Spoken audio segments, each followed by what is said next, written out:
Because on this day, In 1959, Sheena Shirley Easton, Shirley.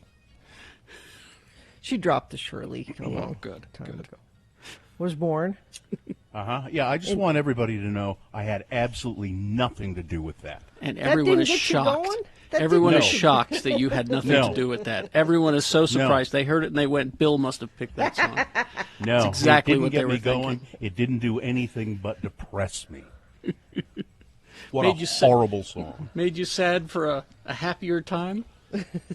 No, I remember the time, and when we started playing that song on the radio, I said, "This is a horrible song." It went to number 1 on the charts, Bill. I'll No have accountant you for know. taste. No accountant for taste. The interesting thing about that song is... What? Name one thing interesting. Okay. Oh, wait a minute. We're farting around now. Come Oh, on. Oh, yeah. yeah, we are officially. An elegant way of wasting time. It's Farting Around with Radio from Hell on X96. One thing. Name me one thing interesting about that song. It came out almost exactly the same time as Dolly Parton's song 9 to 5. Oh, This morning train was originally titled 9 to 5, but Dolly won the battle for... No, I'm sorry, I'm Dolly Parton, and my song is called 9 to 5. You're going to have to come up with something else for your song. So they went, which is weird because you hear that song and you think, well, surely this song is called Morning Train because No, she dropped the Shirley, Gina. She dropped the Shirley. Don't call her Shirley. with all due respect, you're just a little girl from Scotland. Yeah. I'm Dolly Parton. Now, My song will be called 9 to 5. is that the interest? Is that the one interesting thing? Isn't that kind of interesting? A little, Bill. Come on, that's a In a, little fart, interesting. in a farting around, if you're framing it in the farting around, you know. Yeah. It doesn't make the song better. I mean, do you want to read a whole book about that? No. It doesn't is. make it. It Wait. doesn't. There is a There's whole book about it? There's a whole book? Wow. I'm just saying it's not interesting Oh. enough that you're like, I would like to spend several hours of my life learning more about Well, this. That's sir, something that's really That's interesting. that's maybe a 45-minute podcast. Maybe. Maybe. You know what else about Sheena Easton? Was this going to make the song more interesting? This is just general Sheena Easton knowledge. She was the first and only artist Yes. in recording history Yes. to have a top 5 hit Okay. in each of Billboard's singles category. She had a top 5 in the pop category with that song. Mm-hmm. She had a top 5 in R&B with Sugar Walls, which actually, truth be told, Bill wanted to hear that song. If we played it. If I had to hear any Sheena Easton song, it would be that. Or top 5 on the country charts with her duet with Kenny Rogers. We've got Tonight. Who's tomorrow? So, Which is a Bob Seger song. yeah. Yeah. And none of this makes that song any better.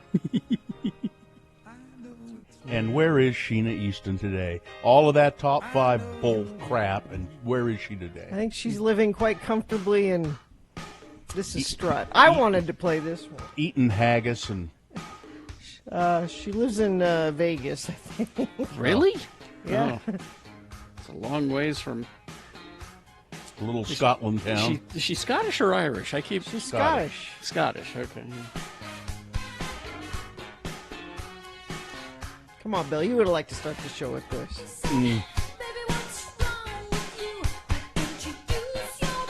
Oh, God. She's just terrible. But our standards were very low in the 80s. Yeah. There's that wonderful Oh, Gina, Sheena Easton song. don't cry. Don't cry.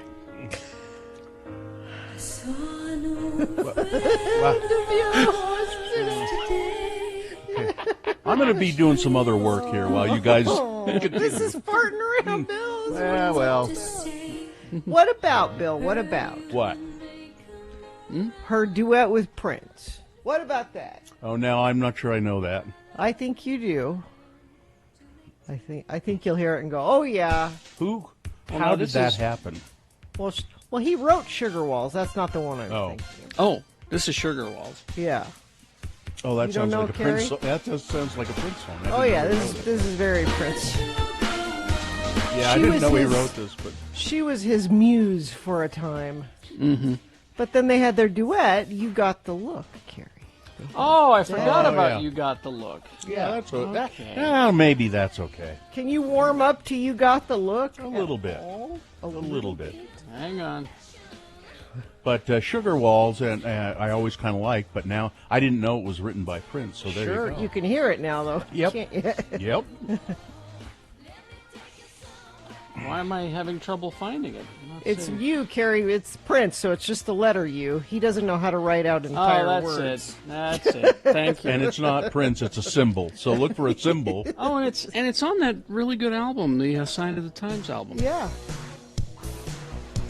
This was the big hit from Sign of the Times.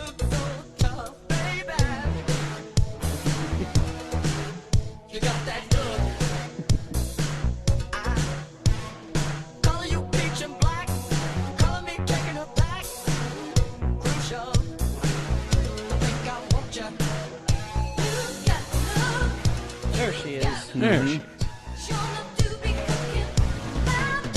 There you go. Well, that's Yeah, she also did a James Bond song, but I'm not going to go back. To No, that's find too it. slow. That's Yeah. that's for your eyes only. she Only for lives in you. Vegas. Apparently. Maybe Why she would has you- a gambling problem. Maybe. No, let me just put this out there. All right. I know we have friends who live there and who listen there, and I know we have friends who like visiting. Why would you choose to live in Vegas? I would not. I've had a chance to. I was offered a gig, and I said no because I'd be living in Las Vegas, and Yeah. I didn't want to do that. Because Vegas isn't a real place. Well, I don't It's know. not. It's If you love the desert, Maybe and that's that the kind problem I have, is because I also feel the same way about Arizona, all of it. Yeah. You know, they're just. My philosophy is there are some places where humans were not meant to live, and I think these are places.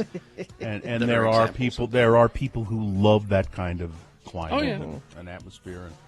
I mean, I like to visit it on occasion, not even just to go to Vegas, but that kind of just sort of barren sort of climate I like, but not to live in. yeah. Well, then you need to see that Nomad Land movie. Yeah. 'Cause Yeah, that's, Quartzsite, right? Isn't that where it is? Quartzsite, Arizona? yes, my Uncle Boyd would go out there all the time every Yeah. summer and drag my dad out there. And I only had a vague idea of what they were, what the place looked like until I saw this movie. And I'm like, this is what Dad was raving about? This Hey. is what... No law there, man. There's no law. You can do what you want. You can believe what you want, You man. can believe what you want. There's no law. I mean, that's really kind of what it's. I don't know if that's what Nomadland is sort of about, but that. It's not about the lawlessness or anything like It's that. about how that place dies and people have to go somewhere Yeah. else. No, they don't get political in it, which surprised me. I thought they would a little bit, but they don't. Well, I mean, as far as Quartzsite goes, they get a little. Well, they talk about how Amazon don't treat their workers well and Yeah. things like that. well, I think Sheena Easton is probably doing just fine. Doesn't have to work. And I'll bet she even has help. Help? Yeah, You think she has she has help assistance? that comes in. Make sure that things are tidy. Miss Easton, we'd like to move you to the living room now. Thank you for the help. She's not that old. More haggis, Ms. Easton. It's hard to I get don't- good haggis in Vegas. I don't like the way you make it, Raoul. I'm Something's sorry. missing. I don't know what it is, but something's missing. I'm sorry, Miss Easton. We found the best barley we could, and the best sheep entrails we could, and we made haggis. And See, I could never make a living doing impressions because I pick things like old Sheena Easton. no, that's how you make a living. doing it because nobody knows what. It's the perfect. That was a brilliant Sheena Easton. All right, ladies and gentlemen, thank you for coming to the show. I'd like you to picture, if you would, Sheena Easton in an old folks' home. I think it would go something like this. Yeah. It's perfect. Perfect.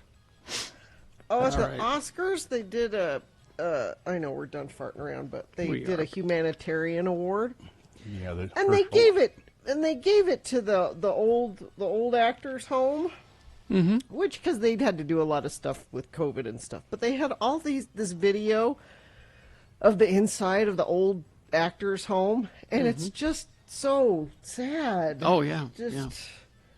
I mean, yeah, I don't know. Anyway, We're all headed. We're all headed there one day, Gina. We're all headed there. Remember that when you watch The Father with Anthony Hopkins. This has been Farting Around with Carrie, Bill, and Gina on X96, Radio from Hell.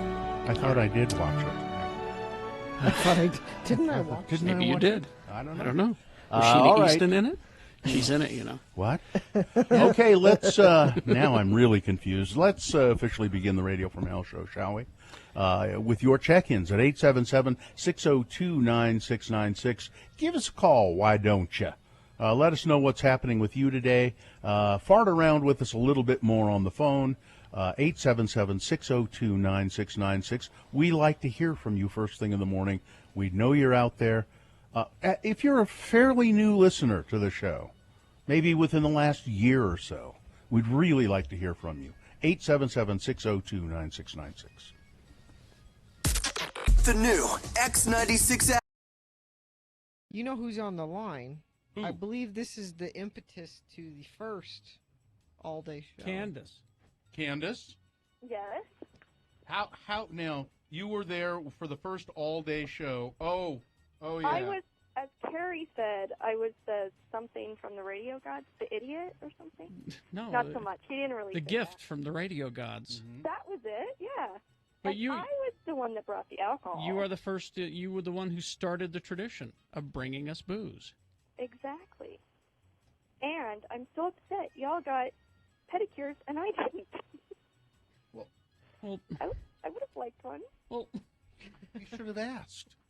Well, I was in and out of the house all day. Candy Bear. Well, then you couldn't. And then you couldn't have Well, gotten but one I- anyway. Candy Bear. I'm not sure what. Not. Did you say Candy Bear or Yeah, Daddy Bear? Candy Bear. Oh, that's cute. You're Better my- than Candy Ass. You're my little Candy Bear. Who is this? Don't you know?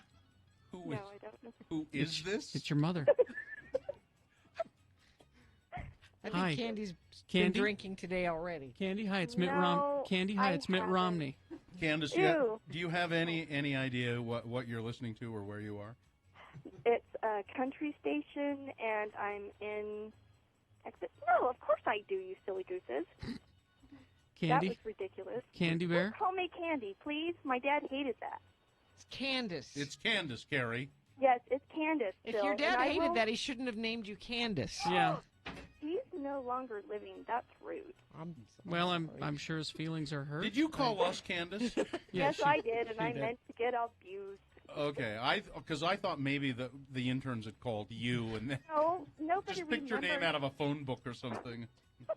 Nobody You remembers. wish. Nobody remembers what, Candace? Any of this, Any of and I'm even on the CD, and I'm so sad. She's I'm the joking. she's the phone call. She's the reason. For Carrie's she's the story. reason that we The did because I story. didn't get a chance to Yeah. tell my Hawaii story. No, it or was your Vegas. Vegas. My Vegas story. Vegas my story, Vegas that's story. right. Exactly. And And Carrie, I saw you at that one clothing store. I don't remember. You remember, Carrie? was Oh, was I yeah, was I was I buying my garments? It was that Was one it that clothing one? store. That one No. clothing store? I don't know what you call him. Come on, help me out. A thing. You A know. management, thing. Whatever. I can. Oh, I can, was it a remote? You know, I can see why you were the impetus for the all-day show because it takes all day to get anything out of Holy you. crap! You've been doing this all day. I'm tired too. And yes, other whatever. She's But drunk. No, I'm not. No. I'm just embarrassed. Candy Bear? This is the note you want to go out on. Yeah. By the way. Yeah, no, Oh, Candace! been rickrolled. I'm sorry. God bless you, Candace. All right. I'm glad that somehow you started the all-day show, but no, that's not the note we want to go out on. Well, we got 20 minutes. But as with all of our all-day shows, I seem to remember that they go out not with a bang, but a whimper. I've been whimpering for the last hour and 20 minutes. They just kind of peter out at the end. So, Well, Gina, I'm used to your whimpering. It's what I do.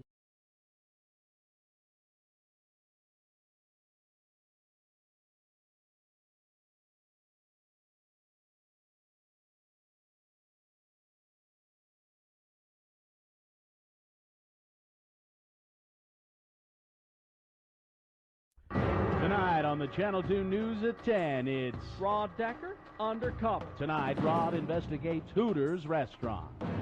Here in Midvale, the state's first Hooters restaurant is about to open. The management of this establishment has placed ads in local papers looking for employees. Hooters is known for hiring only buxom women. Tonight, I've put on this pair of ample falsies, my favorite blonde wig, and these tight-fitting Gloria Vanderbilt black denim jeans. Let's see what happens when I take our hidden cameras inside and apply for a job. Next. Let me see. It says here your name is Rhonda Decker, and you've had the previous experience waiting tables. That's correct. I know at least 6 different ways to sing happy birthday to a customer. Well, Rhonda, thanks for coming by. We'll call you if we have anything for you. That's it? That's my interview? Well, you just aren't Hooters material, Rhonda. So what you're telling me is that you've made a decision based entirely upon my appearance. What is it about me that you don't think makes the grade? Are my breasts too small? No, they look like C cups to me. You meet our minimum requirement there. But there's more to being a Hooters server than having big breasts. Look at these tight shorts. I can't believe that you could greet people in this outfit and feel confident. I happen to have a nice ass. Yes, I could do that outfit justice. You have failed to see me as a person and are judging me on my looks instead of my skill. Hey, wait a minute. You're that Channel 2 news guy. You must be mistaken. I'm a young, unemployed waitress with an ample bosom. You're Rod Decker. The news must not pay very well if you're trying this hard to be a Hooters girl. There you have it. Hooters isn't your average eatery, and their employees aren't exactly run-of-the-mill either. I tried to gain employment, but apparently I just didn't stack up. The scenery here will rival the majestic mountains of the Wasatch Front. Join us again as I go undercover in search of more titillating stories. This is Rod Decker, KUTV News.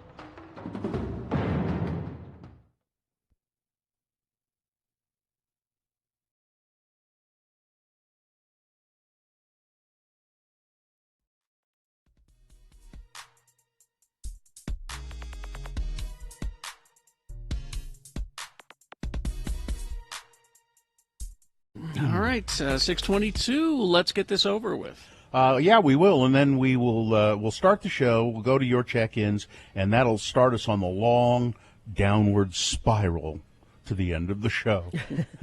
877-602-9696. Call, check in with us this morning. I especially like to hear from some newer listeners. You know, if you've just stumbled across the show and said, well, I'll give this a chance, let us know about it.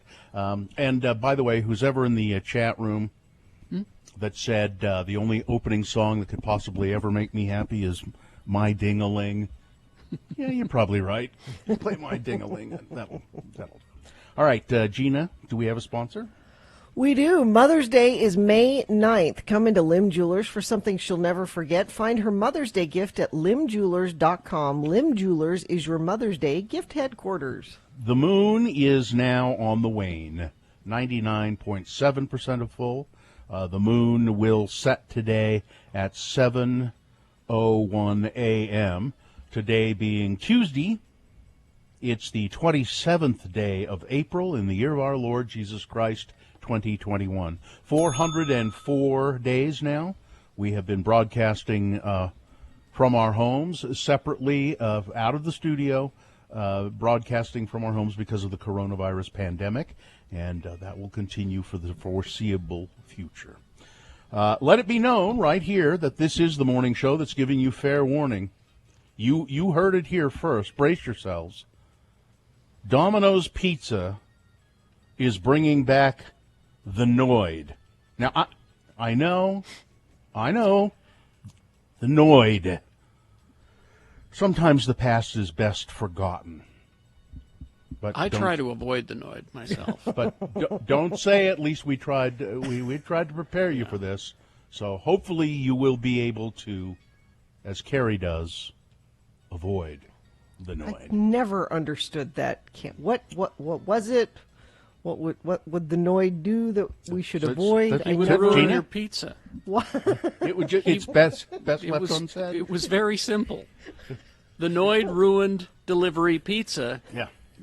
But only if you ordered from Domino's, he would not ruin it because they were special. I can't remember what it was, but the Noid ruined delivery pizza. What was his motivation for ruining pizza? He worked for Domino's. He's just a dick. He doesn't work for Domino's. He tries to destroy Domino's. He's an independent contractor. He's an agent of chaos. I'm sorry I brought it up now. This is more than you should have. I just never got that, really. Well, this is the Radio from Hell show, starring the Lords of Morning Radio, Carrie Jackson, Bill Allred, and Gina Barberi. Katie, for short, is our fine producer. She is in the studio in downtown Salt Lake. And we also have, helping out with the show today, Skip and Miriam. And now, your check-ins. I hope the Noid isn't calling. No, the Noid is not calling because our producer's booth has the instructions given to them by my father and his father before him to avoid the Noid. So they know that. Yeah. Okay. All right, so let's go to AJ. Hey, AJ. Yeah, hey, good morning. Good morning. Good morning. What's up? Yeah, hey, I just want to give you a little perspective on what it's like growing up in Las Vegas. Oh, okay. Okay. Are you there now, or did you just grow up there? No, I just grew up there. I joined the Air Force out of high school, and then I retired at Hill Air Force Base about 10 years ago. Okay. So this is my home and everything. So what was it like growing up in Vegas? Yeah, we have this term, we call it slot machine orphan, okay? Mm-hmm. And basically what happens is that your mom's coming out of Kmart and everything, and she has some change. And she sits there and she tells you, hey, why don't you go just sit out in the car and I'll be right out, okay? And then a couple hours later, while you're sitting in the car in 103-degree heat, she's still in there playing slots. That's it, huh? That's what it's like.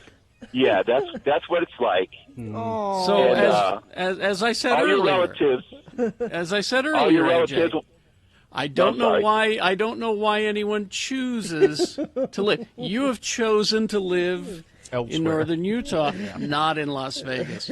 You were raised there, but yeah, that's why I got out of there when I turned 18. And then your relatives, everybody wants to visit you. And since they're degenerate gamblers, you're going to be sleeping on the couch for like 5 or 6 days, so they can have your bedroom, so they can save money and not go to a hotel. AJ, I'm glad you're here and not there. You ever go back? No, if I go back, I'm there for like 2 days, and then I got to get out of there and get back here. Right. My granddaughter, when she comes visits me and all, she loves coming here because she doesn't have to drive 2 hours to go hike in the mountains and that sort of thing. But that's what it's like there, being around people that like to drink, gamble all the time, Trick or treat, you'll have degenerate gamblers give you money or casino chips. Yeah, well, that's starting to sound more and more attractive to me. I don't know. All right, AJ, thanks for AJ. checking in. all right. Yeah, you guys have a good morning. Bye-bye. Anybody Bad else for there? little AJ stuck in the car while his mom's in the car.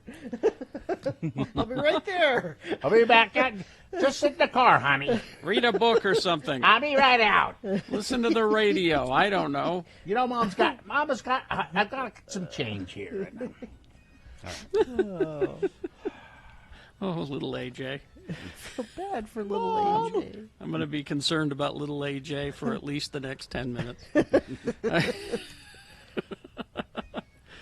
All right, traffic, please, Gina. Yeah, already some issues. A bridge over East Canyon exit is extremely icy.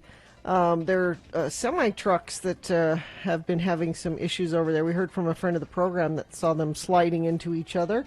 So if Parley's Canyon is part of your commute, you might want to be aware of that. We're not quite out of the woods with the traffic weather-related issues this morning. That's the only issue I'm seeing so far, though. If you see something, you can, of course, text it to us if it's safe for you to do that, 33986. All right.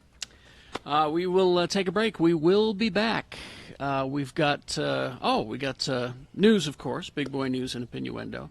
But also in the next break, we will begin, Am I the Boner? That's the name of the feature.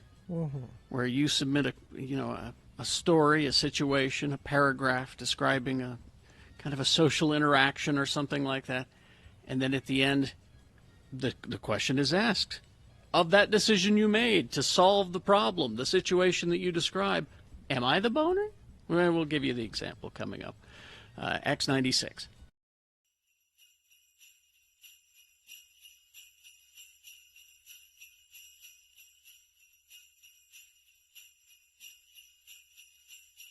It's from the Girl Scouts. And then there's a nice letter say, "Hey, Bill, we get you. You're a guy's guy. You have unassuming strength, a casual confidence, and an uncompromising integrity, and are so dumb you don't know this is a form letter. Wow, they really know who I am. You know the spread of Sunday's game and have a steak ready to grill and a cold drink waiting in the fridge. You're man enough to be a Girl Scout." So I've been given a membership in the Girl Scouts. So what do you... And then I got this. Do you have to sell your own Girl Scout cookies? No, I think what that means is they'll hit me up periodically for money. Yeah. That's a great gift, then. I didn't want to say that what they're doing is opening a door to something that you will regret later. But now I get this card. Now, little Bill, sick. He's sick. He was very ill. Barfing and all that. So that explains the card. And with this card came 3 pairs of really nice underpants. Patagonia, silk weight, boxer briefs. Underpants. Which I really like. And they're very, it's expensive underwear. I mean, I think they're $30 a piece or something like that. You should get a whole pair of pants for that. So here's the card that came with it. At least I'm too sick to cause trouble. Trouble. Trouble. And then you open it up and says, "Or am I?" ? This is your Father's Day card? Fortunately, you can cover your ass with these. Happy Father's Day. That's it. At least I'm too sick to cause trouble. Trouble. Trouble. Yeah, trouble. And am I? And then you open it up. That's a threat. Or am I? That's a threat. That's exactly what it is. So it was my Father's Day threat. Anyway, that's nice to be a Girl Scout, though. Snowbird was awesome yesterday for Father's Day. There were a ton of people. Saw lots of friends of the program up there. They had garlic fries. It was perfect. They had bacon on sticks. Thick bacon on sticks. So Gina was happy, and that made it a good Father's Day because she got what she wanted. No, everybody got. Joe got a massage up at the cliff. Daddy Gary got a massage up at the cliff. Mm-hmm. But first and foremost, they had garlic fries. They had garlic fries and bacon on sticks. Yeah. I went out to the Christiansen family farm, Hog Heaven in Vernon, on Saturday and bought a bunch of meat. That was bought pork and beef, and that's actually for my wife's birthday, who's her birthday today. She wanted meat for her birthday. The gift of meat. Everybody's got something. Yeah. You? No. Nothing. All right. What? I'm not a father. Well, you didn't see your dad. I did. Oh, you did. Oh, see you did. Yeah. How's he doing? He's fine. Okay. Yeah. How's his Did you mustache? give him meat? No, he gives me meat. Oh, okay. He's the farmer. Harry gives him money. Yeah, I give him cash. We've discussed that. Here, Dad. He does it under the table so nobody can see. Yeah, there you go. Hold out your hand. Buy some more life-giving medicine. There you go.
All right, 6:36 right now, and we'll get to Am I the Boner? Coming up in a moment. But first, Big Boy News and Opinioendo, brought to you by Strong Volkswagen, where the down payment matches the monthly payment, plus all new 2021 SUVs have 0% financing. Visit strongvw.com for details. Chadwick Boseman did not win the Best Actor 2021 Academy Award for his work in Ma Rainey's Black Bottom. And his family is now reacting to the loss, and I think that maybe people are hoping that they're bitching and complaining and whining and moaning about it, because that's what people do. Well, no. They're being They're gracious. not. They're being... Chadwick's brother, Derek, said that they were not upset that he didn't win, and that they didn't consider him losing to Anthony Hopkins any kind of a snub at all. I'm sure that Anthony Hopkins would wish him the best if Chad had won, Derek said. He added that the family isn't upset or agitated because every nominated actor was excellent and observing of the award. Sure. Derek continued, saying the family wishes Hopkins and his family all the best. I think it's kind of weird that somebody felt the need to make this a story. You know, that, well, I'll bet his family's pissed, you know. Why would they do anything else? Why would they react any way different than that? They're nice people. They're obviously people who raise good children. His brother Derek and Chadwick Boseman, and it's just interesting to me that story has to be put out there for some reason. You know what I mean? Yeah, I mean, it's. I think there was an expectation on almost every side that there would be a different ending to this Oscars story. And if you ask the Academy people who put on the show and who changed it for Best Actor to be the last category, they said, yeah, we took a gamble, and well, we still succeeded because everybody's talking about it. Not in a good way, though. Okay. Well, everybody's talking about it, so we won. That's what they're saying. And it's confirmed, Gina, that what you and many of us suspected, but you certainly pounced on it. The Glenn Close debut incident was totally scripted. Of course it was. It seems... Again, speaking of stories, why they were written was every story yesterday that was like, I think Glenn Close is amazing that she knew all that information and could do debut. No. Well, it's fascinating that so many people did not pick up on that, though. So they did this thing where they played a game of Name That Song during an unexpected break.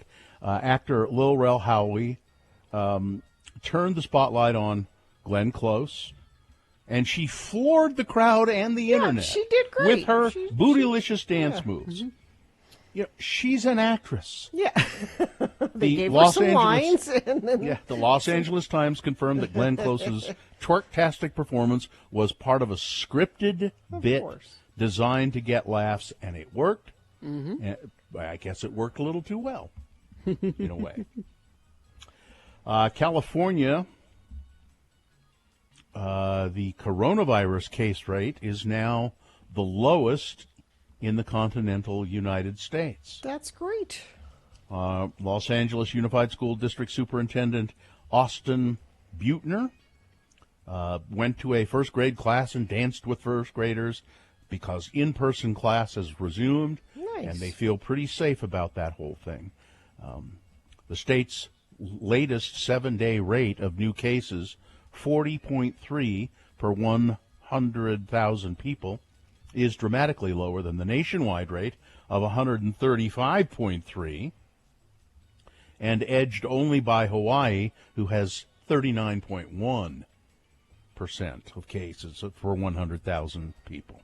At the other end of the spectrum, Michigan, which has far and away the highest 7-day case rate in the nation with 483 per 100,000 Free people. Michigan, free Virginia. Jeez. Utah.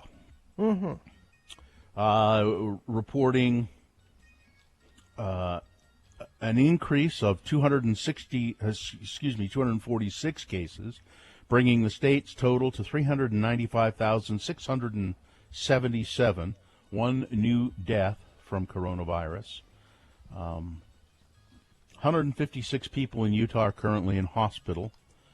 So we're just kind of hovering there. It's kind of like not getting worse, but not getting better. Yeah. Steady. It's just steady. I think it needs to go away. I think what we're encountering now is, there's plenty of vaccine here in the state available. Yeah. What we're running into now is hesitancy. People who are hesitant to get it. Yeah. Or they got one shot and are not getting the second one. Thousands of Utahns have never returned for their second dose. I don't get of that the at all. Of Pfizer or Moderna. About excuse me, about 6% of people are at least 2 weeks past the date that they should have had their second shot with the Salt Lake County Health Department. Dr. Audrey Stevenson, who leads the health department's family health division, said part of the challenge could be that some people who got their first dose far from home or even out of state, and it was too much trouble, they felt, to come back because they got their shot, so it was such a distance to travel. If an individual is finding themselves unable to get their second dose from the source where they received their first dose, many of the pharmacies or many of the other vaccine providers are able to still provide that dose to them, Stevenson said. So they just need to make a couple of phone calls. Yeah. So I got my first dose, it was 30, 40 miles from home. Very hard for me to get there for the second dose. Do you have something closer to home?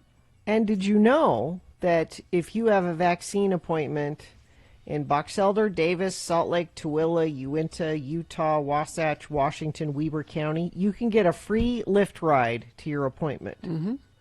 So there's no excuse to not go. If you go to 211, the information line, 211, they explain to you how to do that. But you can get a free ride there. It's called 211. And the vaccine's available at most pharmacies now. And everybody lives close to a pharmacy. Yeah.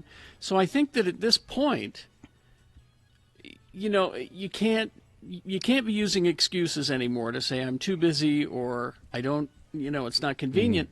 I think I'm afraid to get a shot. Just say it out loud and let us talk you through that, Call us. We'll help you through it. Yeah. And a lot of the high schools are doing these vaccine clinics, which I think is great because, kids have sports and things after school and maybe don't have time to get vaccine after school. You can get it at school. And I'm so bummed that my daughter's 15 and she can't get it because you have to be 16. I know where you can get a fake ID. I want my kids to get vaccinated so bad. I made a decision in my mind this morning about boner candidates that I'm not going to nominate Tucker Carlson anymore. Has he finally reached the? I think he's much? reached the saturation point of boners. He's hit that zenith, especially after last night. Yeah, no one enjoys wearing a face mask, and some medical experts are saying people, especially vaccinated people, don't need to wear them for non-intimate outdoor activities. The coronavirus does not spread as easily outdoors, though it could jump from human to human.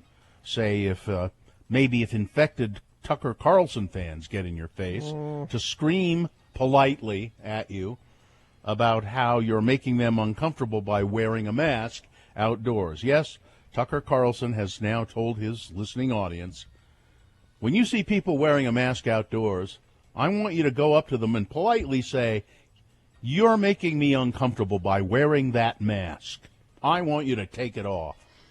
But even worse in his rant, he said if you see children wearing masks outside, to call Child Protective Services or the police and tell the police that these children are being abused by their parents. People are going to, if Tucker Carlson says that, people will do it. Oh, man. I think Fox News. Oh no, that's a different story. Never mind. At some point, I don't think Fox News can let him continue to do this kind of stuff. They've already been, many organizations have gotten a hold of Fox News and said, you've got to stop this BS. This is crazy. And the Murdochs have said, nope, sorry. As long as it is making them money, why would they?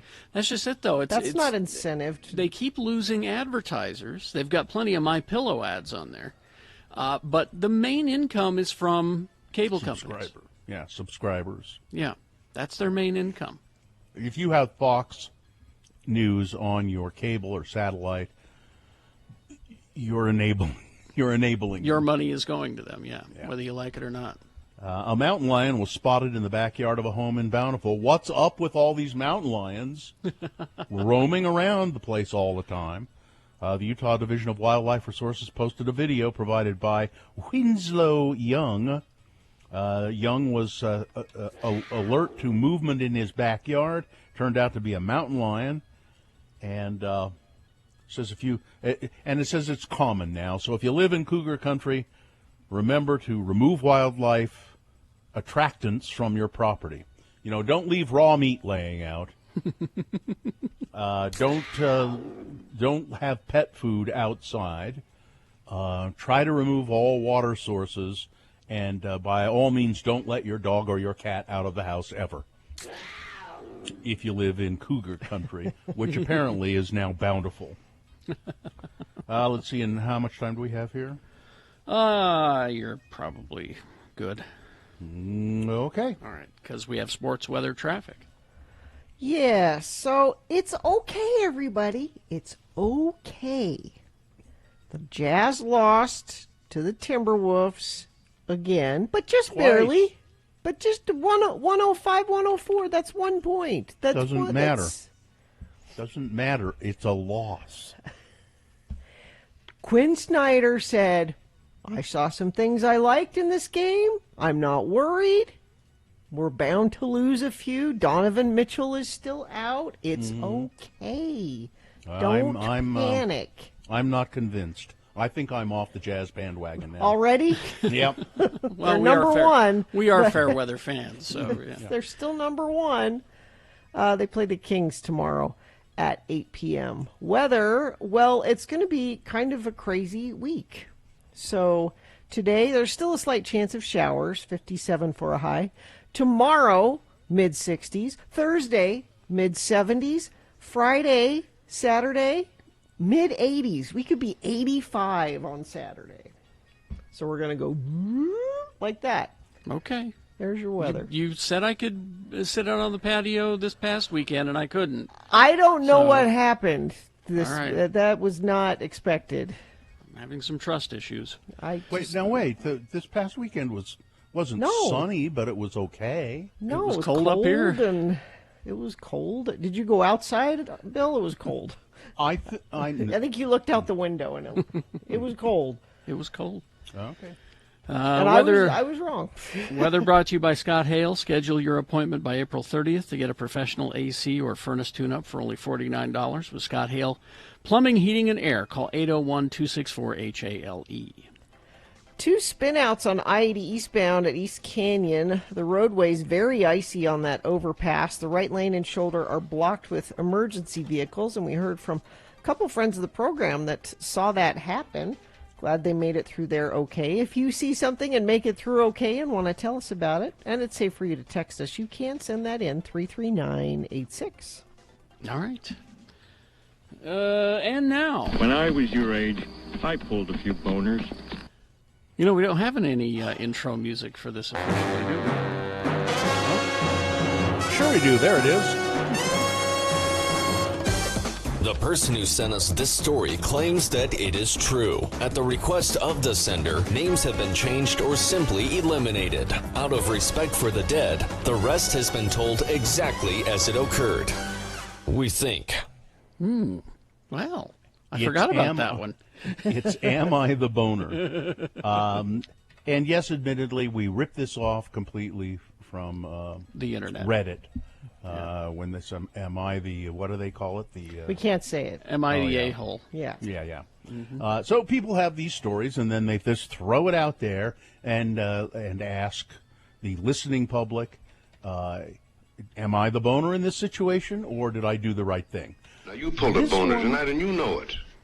This one, the examples we've had in the past have been pretty cut and dried. You could tell immediately, oh, yeah, you're the or oh, no, you're not. This one, I don't know. So this one will be difficult. Are you ready for the story? Sure. Everybody get ready to weigh in at 877-602-9696 or text. All right. It says, hi, y'all. This is my story. There was some recent drama in my family between my uncle and I. Okay. What it was about is not really relevant to the story. But after hearing about the drama, my aunt, the sister of the uncle in question, sent me a Valentine's Day card in which all she did was bitch and whine about her own problems and how miserable her life is. I think it's important to point out this is an aunt who I don't really have anything to do with, so it was somewhat of a surprise to receive a card from her from out of the blue. Anyway, I sent her a letter back in which I basically told her I wanted no part of her pity party and to go whine to somebody who's willing to sit quietly and listen without question. I also told her she doesn't deserve my pity since she chooses to remain miserable rather than make any effort to improve her life. I haven't heard from her since. So, am I the boner in this situation? I mean, at the beginning of the letter, it says, we fought about something and that's not important. I kind of think it's important. I kind of want to know what. And Well, that's just because you're nosy. No, I think it matters. Is it, is Yeah. it like politics, or is it something personal that they're doing or not doing? Or I kind of think it's relevant. It really is irrelevant. It was this person had a big beef with his or her uncle, right? Had a big beef with him, and that seemed to be over. But now he gets a card from the aunt saying, my life is terrible, and da-da-da-da-da, and that. Now that takes some effort. That's like getting a card and handwriting in it and putting a stamp on it and mailing it. That's not like an angry text. That took some effort. Well, and back to what Gina was saying, I think it is pertinent to the story because clearly the uncle is the problem here. Well, that seems to be true. Yeah. I mean, because the uncle's having a beef with our candidate here, and apparently is making life miserable for the aunt. So I think he's the catalyst here, and what he's doing.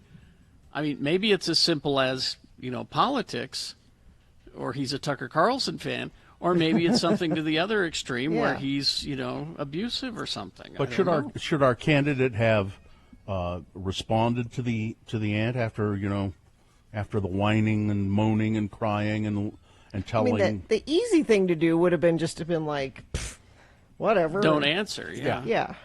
But again, effort was made to respond.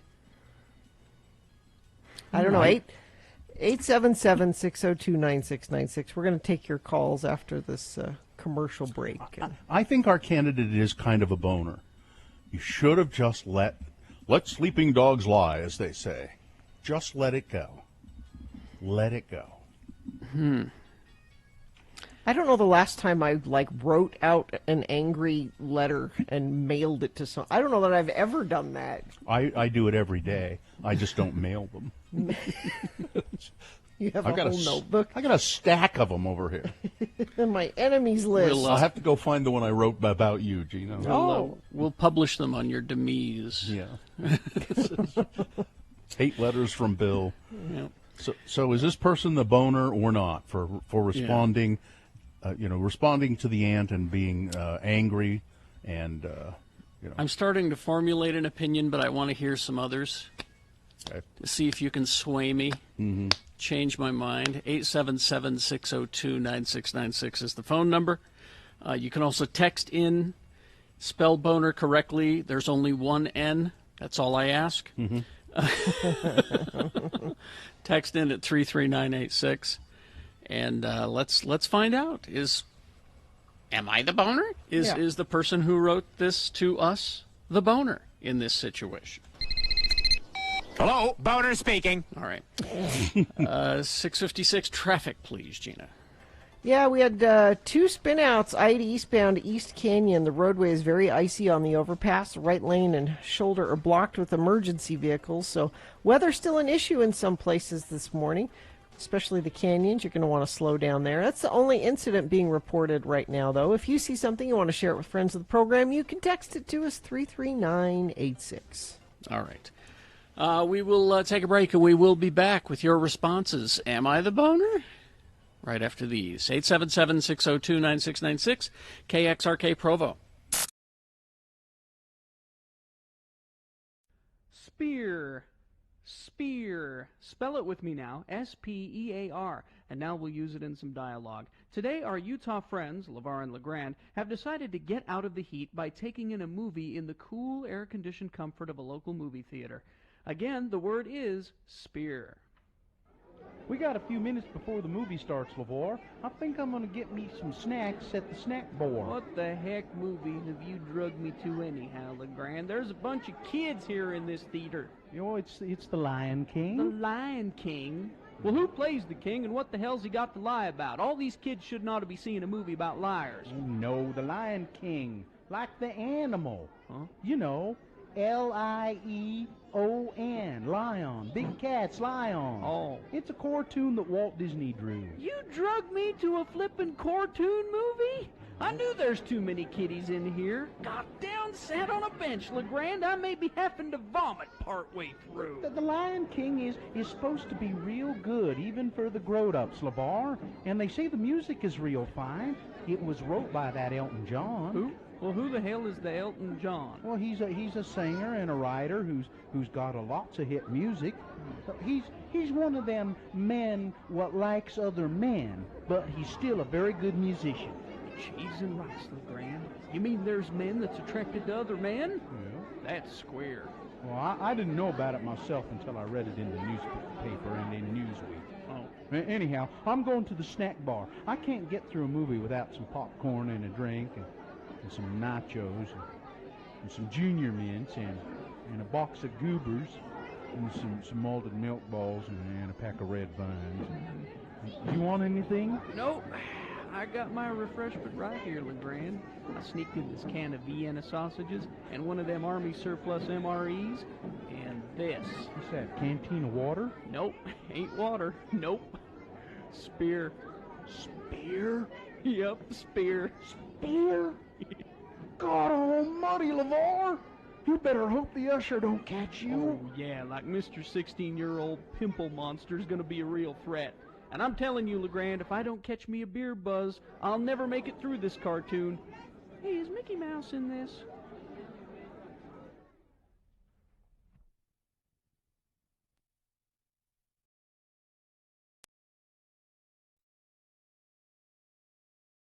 Senior. Spell it with me now. S-E-N-I-O-R. Senior. And now we'll use it in some dialogue featuring our 2 Utah friends, Elder LeGrand R. Dunn Jr. and his trailer-dwelling pal, LeVar.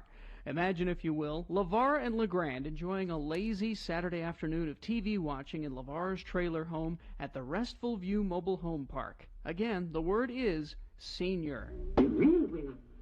Yeah, sure is fun sitting around on a lazy day watching reruns ahead of the class with you, LeGrand. Glad you could come over. Well, I had to get out of the house. I mean, for heck's sakes, Midge had a list of honey-dos for me as long as that hair on her mother's chin. I snuck out before she could put me to work. You don't mind if I drink me some beer while head to the class is on, do you, LeGrand? I've long ago given up trying to change your sinful ways, LeVar. You know I think that drinking beer is wrong, but I'm not going to say anything more about it. Hey, what happened to the rest of the beer in this can I was working on? I know I didn't finish it. I don't know.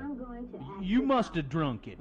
I'll get you another can of beer from the Frigidaire. Head of the class. This is a really funny show. Reminds me of our school days, LeGrand. Oh. You remember? Me out in the parking lot and you over to the seminary building. We had some choice times, didn't we? Sure did.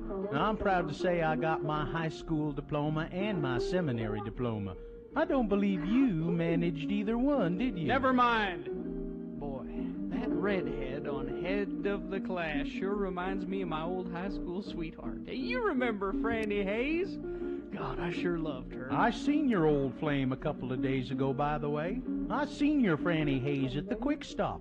What happened between you two? I dumped her. She got pregnant, so I dumped her. Got pregnant right here in this here trailer. How's she doing? She's probably got like 20 kids and not a pot to piss in, right? Married a rich guy. She was driving a fancy Lexi or a Affinity or something like that, covered in diamonds. She looked good. I don't care. I don't care for her no more. Oh, come on, LeVar. You care. I seen your face fall when I told you. I seen your emotions fly to the surface. Shut up and pass me another beer. Hey, you know what? This Alpo don't taste half bad when it's fried up like this.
All right, 7:04 right now, and we got open phones at 877-602-9696. The question being, am I the boner? They were there to trap me into some kind of boner. There you go. Nobody seems to care about this one. Is that what Well, we're getting a lot of text response. Let me just sort of reframe it a little bit, too. All right. The person who sent us this, asking, am I the boner, got into a big fight with his or her uncle.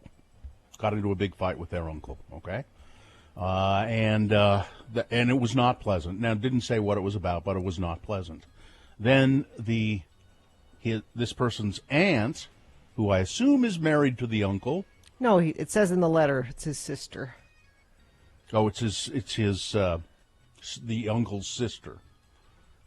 Sent this person a card and whined and whined and whined about her life and how horrible everything was. And I assume it is in reference to this uncle that the guy was fighting with. And rather than just let it go, he sent her a response saying, I don't care about your life. I don't care about you. Your pity party has nothing to do with me. If you want to whine, go whine to somebody else. You should either change your life or just quit whining about it. Now this person feels guilty about doing that to the aunt. Feels guilty about it. Is that person the boner for responding that way? All right. So 877-602-9696. Phone lines are open. Let's see. A lot of text questions. Let me try to sort these out. Let's see. You're only counting that encounter without getting any backstory about the argument or how many times he may have tried to allegedly give her advice. Let's see. Context is missing. He's a boner. It's a little excessive. The letter didn't need to be that harsh. Yeah, that's the way I'm leaning. It's kind of where I'm leaning right now. No, it was harsh, but it was honest. People can't handle honesty. Well, I mean, there's being honest and then there's being a dick. Nothing changes. If nothing changes, the woman can't expect pity if she won't do anything to change her situation. Unless it's an abusive relationship and she should be in danger if she left, she has the ability to change her circumstance. If she is expecting help, she should just ask directly instead of complain and fish for sympathy. But if she's already, just in a miserable situation, why make it worse for her? I mean, you may not have any great feelings for her, but why make it worse for her by sending this terrible letter back saying, you don't deserve any pity, you're just, you've made your bed, now lie in it? I mean, that's terrible. And the I'm just being honest argument, I hear that a lot, and it's like, no, I'm just honestly being a dick. Yeah. Let's see. If you have to ask, then probably you already know you're definitely the boner. Well, then we won't have a feature, then will we? All right? And no, it's not always that cut and dried. No. I say they are both boners. Who writes an angry letter and who writes one back? Well, apparently people do. Okay. The aunt is the boner. She complained in a Valentine's card. Well, that is kind of weird, isn't it? That's a point. Boners all around. Bill is right. Never argue with an idiot because they never know when they've lost. If someone has offended you, then let it go, or it can canker your soul. Yeah. Yeah, that really does kind of sum it up for me. Just if you get something like that, you just go, I'm sorry, don't respond. Now, if they press you for a response, I can't tell you the number of times I've had to say to somebody, I would really rather just stay out of it. Figure it out. You figure it out yourself. You'll be fine. Let's see. On the flip side, yeah, that could have been delivered differently and more respectfully. All right, that seems to be what we're heading for. Yeah. Definitely a boner. That response was unnecessary and cruel. What happened to a bit of human kindness? Yeah. Not a great way to talk to any family member, even when they may have been a nuisance. He should have ignored her or calmed down before replying. Yeah. Yeah, that seems to be what people are saying coming in. Steph sums it up nicely. If you can't show some compassion, the answer isn't to be an a-hole. That's 100% right. Gina is correct. This mailing took effort and is more personal than a posting on social media. I don't know. Social media is kind of personal, isn't it? With a limited information given, the message from the aunt could have been a cry for help. I don't think the person who sent the email is a boner, just lacking empathy and compassion. At the very least, should have not responded rather than sending a message that likely triggered shame. Well, then you're a boner. Then the person's a boner. You can't say, I don't think the person is a boner for doing this, but what they did was not acceptable. Stupid letters from family are like junk mail. You have to just look at who they are, laugh and file them in the trash. You can't say anything to get through to people like that. Sometimes it's hard to let it go, I know, But yeah, I think there was definitely a lack of empathy. Could have written a more respectful reply, maybe, if a reply at all. Yeah. I don't think I would have replied. I think if I would have gotten a thing like that, I would have went, well, yeah, okay, and just tossed it and moved on with my life. That's what I think, yeah. Just stayed out of it. All right. Well, that's, am I the boner? Hello, boner speaking. So if you want to submit these, email them to us, radiofromhell@x96.com. and put "Am I the boner" in the subject line. Nobody really says boner anymore. All right. Let's see. Gina has lost her internet, so we'll have to forego a traffic report here for a moment. Oh, there's No, I'm good. I'm back. Oh, there you are. It came back. Conveniently gone for that feature. That was great. Am I the boner for leaving the boner feature? You're crash southbound. You're having some kind of problem there, too. You keep freezing and... Yeah, my power went all the way out. It came back now, but here, we'll do that, and I'll just tell you, southbound I-15, milepost 297 at 83rd South in Midvale, off to the right shoulder. And that issue in Parley's Canyon, very slick up there, I guess, so they're still having weather-related traffic issues in Parley's. Be aware of that if you're traveling up there. And I think I need your help with this, Carrie, if you don't mind. All right. Traffic brought to you by Scott Hale. Schedule your appointment by April 30th to get a professional AC or furnace tune-up for only $49 with Scott Hale Plumbing, Heating, and Air. Call 801-264-HALE. Is that it? Yeah, sure. Okay. Round one of your boners coming up. What do we have? Here are the candidates you will be considering. Boner candidate number 1. You vaxxed teachers, you stay away from the students. Boner candidate number 2, Fast and Furious DC cops. And boner candidate number 3, 1 hamburger a year. 1. That's all you get. All right. We'll have boners round 1, big boy news, all coming up after these. Stand by. Hoops Vision Correction, HOOPES Vision.com. You know, with all I've got going on right now, the last thing I would want to be messing around with is, where are my glasses? Where are my contact lenses? Where are the little cups that I put my contacts in? Where are the... So Carrie has done this, so have I. Most of our family members have gone to Hoops Vision and gotten the LASIK procedure, and we don't wear glasses or contact lenses anymore because they correct our vision. And my regret is that I waited so long. That's my regret. I wish I'd have done it sooner. So advanced LASIK at Hoops Vision eliminates nearsightedness, farsightedness, and astigmatism. Those are the 3 primary reasons people need glasses.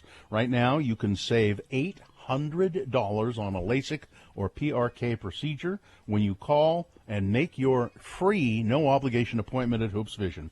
877-30-LASIK or go to hoopsvision.com. It is the 23rd century. Humans have left the lowly confines of planet Earth and have sought their destiny among the stars. While many things have changed, one constant remains: the need for young men to venture forth and do the work of the Lord. This is the tale of 2 such men who at the age of 19 have answered the call of their general authorities and are embarking on a 2-year mission to spread the gospel throughout the galaxy. This is the story of Space Elders. We join our elders as they pursue leads given them by Zone Leader Hansen. This episode finds elders Christiansen and Jensen trying to catch up to a rather well-known starship. Captain, scanners show 2 small one-man craft closing fast. Captain, they're hailing us. Analysis, Mr. Spock. Readings coming in now, sir. 2 single-occupant warp-capable 10-speed bikes. Spock, enough with the details. Who are they? There is a 99.7% probability they are LDS missionaries. Mr. Sulu, go to red alert. Evasive maneuvers. Arm photon torpedoes. Aye, Captain. No good, Captain. They're still closing in on us. Mr. Sulu, ready phasers?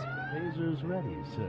Damn it, Tim. Don't you think that Starfleet would disapprove of you blasting away at unarmed missionaries? As much as I hate to agree with the so-called doctor, I believe his logic is sound on this matter. Don't bite me, you pointy-eared half-breed. Bones, that's enough. Report, Mr. Sulu. While you and the others were bickering about our strategy, we were boarded by the missionaries. Mr. Sulu, where are they now? Turbo lift number 7 en route to the bridge. Hi. My name is Elder Christiansen, and this is my companion, Elder Jensen. We represent the Church of Jesus Christ of Latter-day Saints. You know, the Mormons. We're here to ask you if you've ever heard of our church, and if so, would you like to know more? Spock, what does the computer have on these Mormons? Fascinating, Captain. Church founded in the 19th century, has grown steadily since, preach a belief system involving an eternal afterlife, and encourage their members to abstain from drugs, including caffeine, gambling, and sex outside of marriage. Elder Christiansen, is this accurate? Yep, the pointy-eared half-breed is fairly accurate. No sex outside of marriage. My God, how barbaric. We wouldn't be able to fill an entire hour of TV time if I didn't stop to have sex with green, large-breasted women with blue hair every week. It would cause some difficulties for the riders, Captain. Spock, see if you can sneak around behind them and use the Vulcan nerve pinch on them. Excuse me, Elders, but you seem to have some lint on the shoulders of your dark suits. Let me be of assistance. Quick, put them on their bikes and beam them into deep space. Could this be the end of our Elders? Would Starfleet really frown upon firing photon torpedoes at missionaries? Why was Dr. McCoy always hanging out on the bridge when he should have been in sickbay? Find out the answers to these and other questions on the next nerve-pinching episode of Space Elders!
It's 7:20 right now, and it is time for round one of your boners. Here we go. 3 news stories. These are examples of bad, stupid, funny human behavior. You will decide with your votes of these 3 candidates which one is the worst, which one deserves to go forward to boner fight, and possibly become boner of the day. Winning here does not make it boner of the day yet. It secures a spot in Boner Dome. Come 8:20, we will have another round of these. 3 more candidates. We'll get another winner there. So then we'll have 2 champions, and we'll take both of them and put them against each other. And you'll decide boner of the day between those 2 candidates at 9:20 this morning. So that's how all that works. So right now, you've got to pick your champion from this round 1 to send forward. Here we go. 2 candidates now, a third after the news. Once you've heard all 3, you'll vote, and one of you lucky random boner voters will receive. Feel the music as computer graphics and lasers take you for a cosmic ride. Clark Planetarium's light shows play every Friday and Saturday. Tickets are available at clarkplanetarium.org, and we have a Clark Planetarium lava lamp to give a random boner voter. Man. All right. Just to a random voter. Yeah. All right. Here's boner candidate number 1. You vaxxed teachers, you stay away from the kids. A private school in the fashionable design district of Miami sent its faculty and staff a letter last week about getting vaccinated against COVID-19. But unlike institutions that have encouraged and even facilitated vaccination for teachers, the school, called the Centner Academy, did the opposite.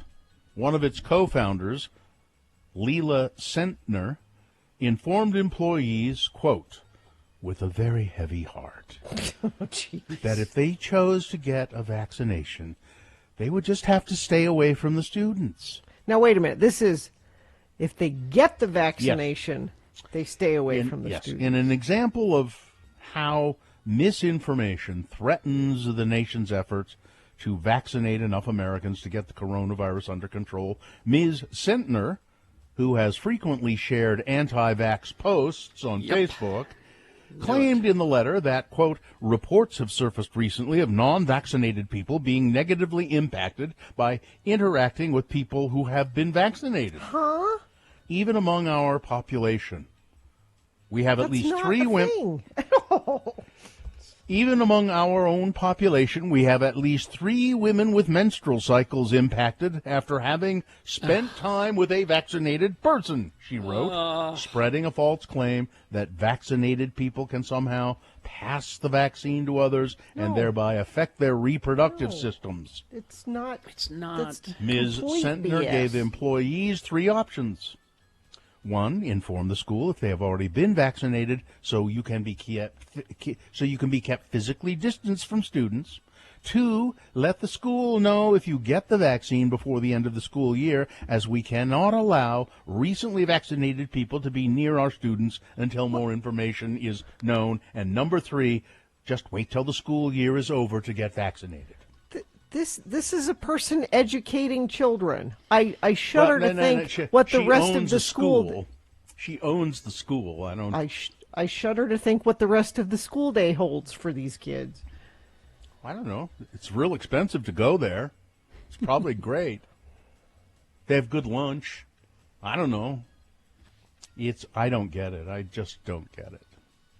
This is a woman. There's a picture of her. She's a nice-looking woman but she has this kind of smug look about her.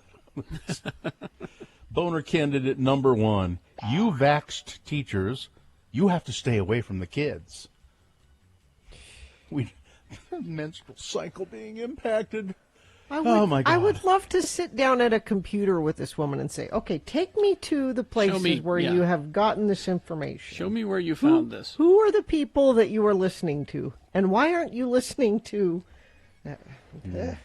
Here's boner candidate number 2, Fast and Furious D.C. cops. 2 Washington, D.C. police cars were totaled after the officers decided to drag race each other, according to an internal email obtained exclusively by the local Fox station in D.C. Yesterday, 2 scout cars, D.C. scout cars, were totaled because officers decided instead of fighting crime, they would patrolling the beat or engaging the community, they decided to drag race each other out on Anacostia Avenue at 5 p.m. in the evening. Sources say that the email was sent to command staff following the crash on Thursday. What does this say to all the members of the Metro Police Department who are passionate about their job and work hard every day to make a difference? This is not fair to any of us that 2 yahoos who are also police officers decide to drag race. 2 cars totaled because of their actions. Boner candidate number 2. Coming up in a moment, boner candidate number 3, 1 hamburger a year. 1. That's all you get. All right, boners candidate number 3 for round 1 coming up after this. Big Boy News and Opinnuendo brought to you by... Feldman's Deli wants to thank their customers for generous support during these challenging times. They are open, offering dine-in, patio, and takeout service Tuesday through Saturday from 8 a.m. to 8 p.m. Come in for a nosh at Utah's only authentic Jewish deli. For more information, go to feldmansdeli.com. Well, the Academy Award television audience plunged to 9.85 million viewers on ABC, less than half of the Oscars' previous low, and continuing a startling trend of viewers that just don't care. Nobody's seen any of these movies. This Yeah, but this well, is just except Carrie. Nobody saw else them all. But this is still just a trend. Whether people have seen the movies or not, they're not watching the Academy Awards anymore. It's like I said, it should be taken off broadcast TV. It's held to such a high standard because it's on a network television. And if it was just on... Make it pay-per-view. Yeah, some streaming or pay-per-view, really something like that, yeah. Then all the people who want to see celebrities can go there and watch it, and then all the people in the industry who are interested about this stuff can go and watch it. I think they Take had to it put off it of on network Shudder. TV. They had to put it on Shudder. Anything. But the Nielsen Company's preliminary estimate shows that the audience who watched Nomadland win Best Picture on Sunday was 58% below last year's 23.6 million, which had set the previous record for the least watched Oscars telecast. Following a year where movie theaters were mostly closed due to COVID-19, people were unexcited about or unfamiliar with the movies. They streamed them at home. Producers tried to fight through the pandemic fatigue with a hostless program, which was actually a mistake. It would have worked better with a host. And again, why don't they have hosts? It's because if you host the Academy Awards, you're opening yourself up to ridicule. Yeah. Why would you do that? But somebody always will. if you Jimmy Kimmel would do it again. I feel like they asked people in a couple of years. It was like pulling teeth to find anybody that was willing to do it. Well, then you just say you will do it because you work for ABC. Simple as that. It's I don't know who the newscaster is on ABC anymore. Who's the prime time?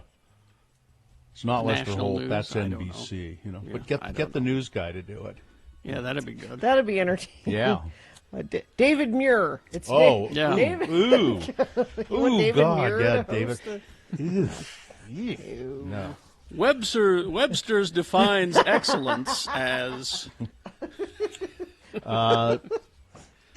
So here's your nominees for excellent. All right. President Biden is reportedly going to announce new guidance on face masks from the Centers for Disease Control and Prevention today, sometime. Biden will announce what the new guidance is. He will reportedly explain whether people who have been vaccinated need to wear masks outside.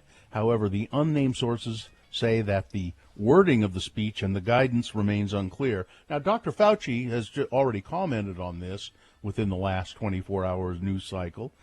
He said that the CDC will be coming out with updating their guidelines of what people who are vaccinated can do, and even some who are not vaccinated, he said. But then Fauci, I heard him go on to explain, if you have been vaccinated and you're outdoors, it is reasonable to say you don't need to wear a mask unless you get into a situation where you are outdoors and packed in with a bunch of other people. But if you're just out, if you want to go to the park or whatever. Now, here's what I would suggest. Keep your mask with you. Yeah, in your pocket. You don't know. You might get into a situation where you have to take the bus home or something, Yeah, and you should treat it like your cell phone. You always grab your cell phone as you're walking out the door. Always make sure you got a mask with you. It's easy. But I can't do the New York Times crossword puzzle on my mask. And Utahns will again start receiving reminders in the mail to renew vehicle registration. Good. The reminders will start coming out again this week. Why this was taken off the table to begin with, I don't know. In September, the DMV stopped sending postcards informing vehicle owners that their registration was expiring soon. Officials said that it was a way to reduce spending taxpayer money, as they sent out hundreds of thousands of those postcards every month. They also said many were just being returned as undeliverable due to an old or incorrect address. Instead, Utahns were asked to sign up for email reminders, which I did. However, after only a few months, the DMV found that registration numbers were down. In 2011 session, Utah lawmakers passed legislation to bring the postcard reminders back. So you'll be getting them in the mail. A Provo woman has been arrested after police say she left her baby unattended for an extended period of time at a hotel in American Fork. Sarah Marie Zenger faces one felony count of child abuse with serious injury inflicted recklessly and one misdemeanor of reckless endangerment. According to probable cause affidavit, a guest at the American Fork Holiday Inn called police after she saw, I guess it's a toddler, not a baby, but a toddler, was running around the hotel all by the baby's self, the toddler's self. The woman called police, said the child, whose age was not specified, later wandered into the pool area unattended. So she picked him up, this hotel guest, and took him to the front desk. She then waited 45 minutes for the mother to return before contacting police. When they arrived, the woman was holding and rocking the child to comfort him.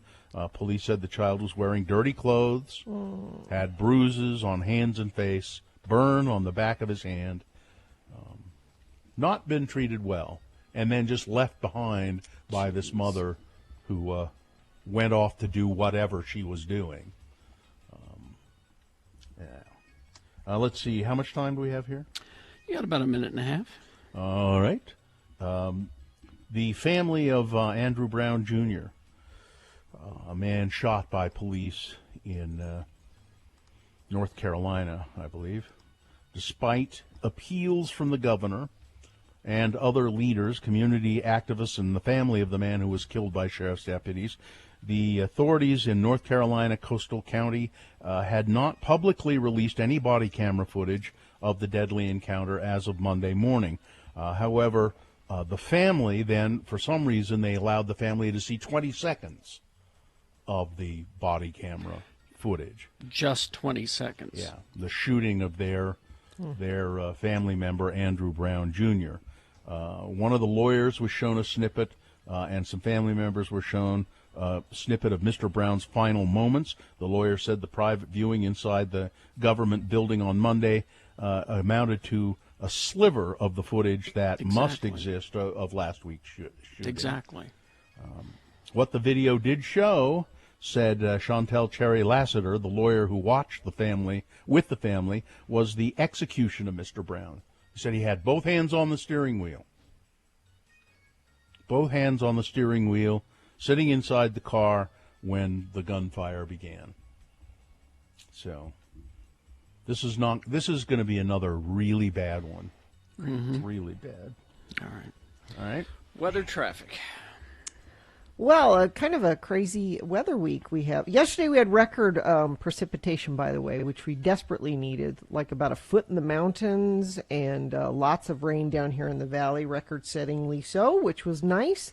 Still a chance of showers today, about 40%, high of 57. And then throughout the week we're going to do this. Carrie, I know I feel bad I let you down last weekend saying you could hang out outside. I will make it better this weekend, I promise. We'll be in the 80s this weekend. Well, all right. I promise, because I have total control over. Because that stack of comic books is getting pretty high. Could be 85 by Saturday. So. You better get on that. Okay, I will work on it. I have a few days. Have you got her this phone week number handy, Carrie? I do. In case there's a problem. I'm going to go out there on Saturday at like 3:30 or so, and I'll tell you. If it's cold, I'm going to text you. Why I oughta Carrie's threats brought to you by Tim Daly Auto Group, home of the forever warranty on all new and select used vehicles at Tim Daly Infiniti, Tim Daly Ford, and all 3 Tim Daly Nissan locations. Traffic, we have an accident northbound Redwood Road in Taylorsville near the I-215 ramps just before there on the west belt. The left lane and median are blocked and traffic is backing toward 70th South in West Jordan. That's the only accident UDOT is reporting, and that's actually the only accident you're reporting. A couple friends of the program sent that one in as well. But if you see something and it's safe for you to let us know, please text it to us, 33986. Carrie?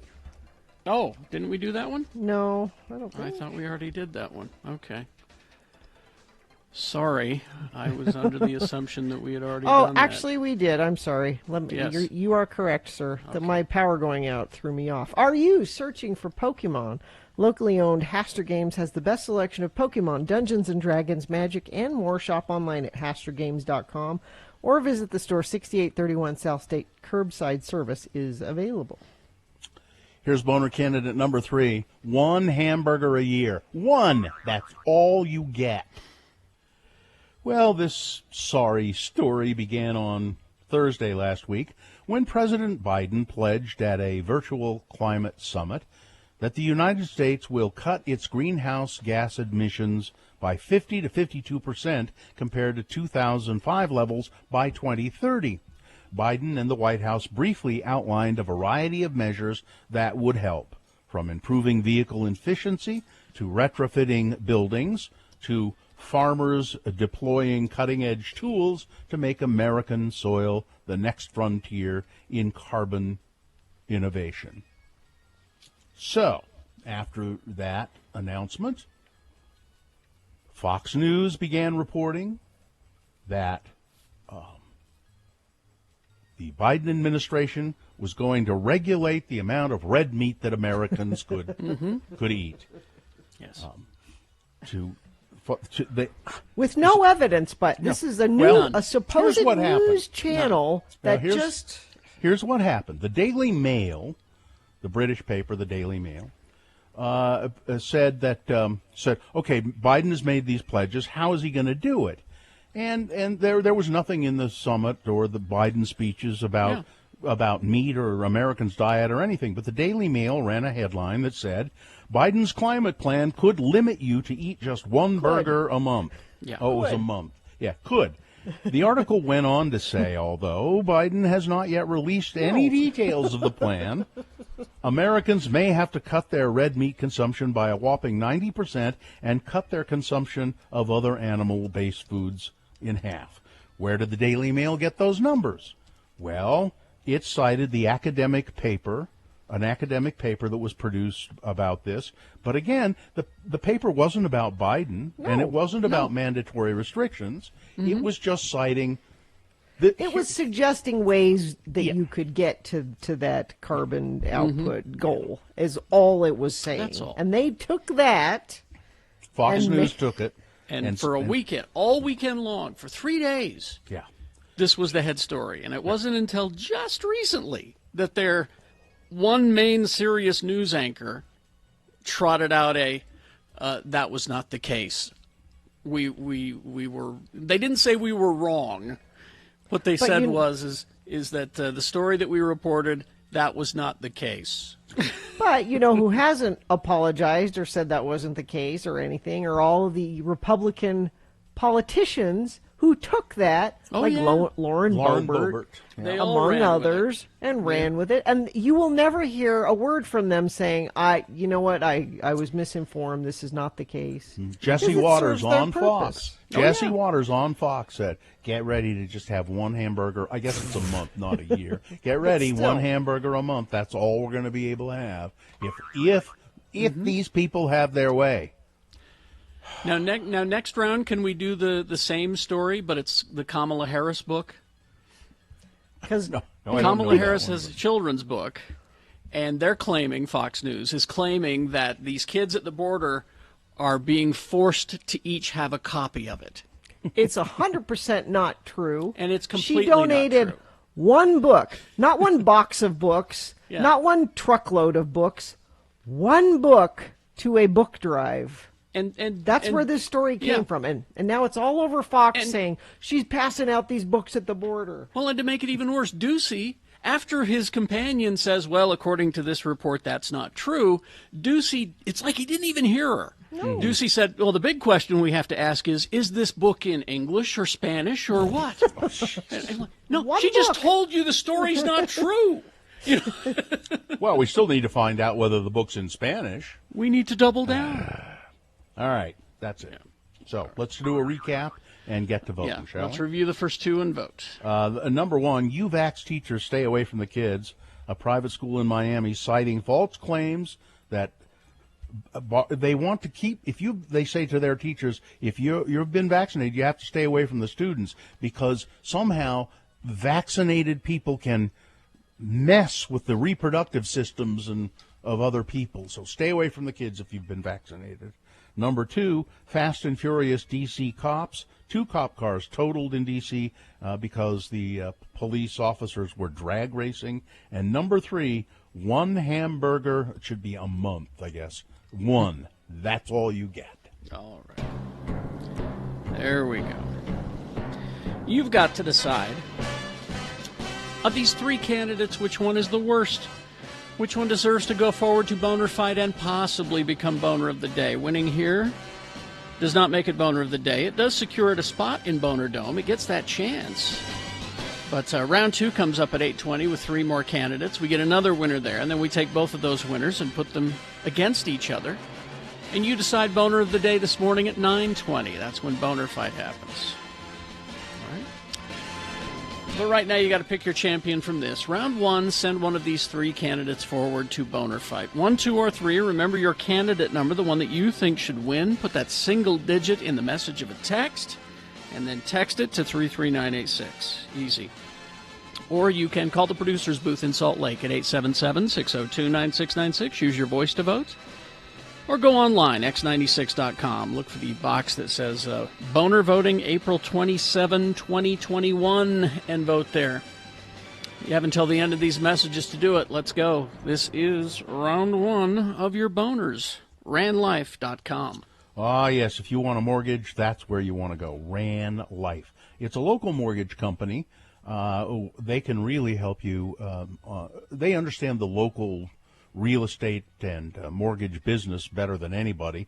And if you want to refinance, you should really check into it because interest rates are still very, very low. I myself have refinanced my mortgage with Ran Life twice and saved money both times. They make it easy to do. They make it simple, and it's usually pretty fast. Now, if you want to get a mortgage and because you're planning on buying a home, Ran Life is they're about 18 days or so is what they're doing, and a lot of times they can do these things like refinance your mortgage without having to do an appraisal on your home.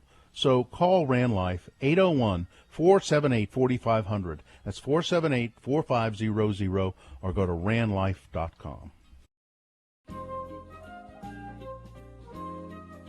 Deli. Spell it with me now. D-E-L-I. And now we'll use it in some dialogue with LeVar and his friend Elder LeGrand Dunn Jr. It's Sunday, and LeVar has come over to his friend LeGrand's home to see why Elder Dunn is not in church. Again, the word is deli. Let's listen.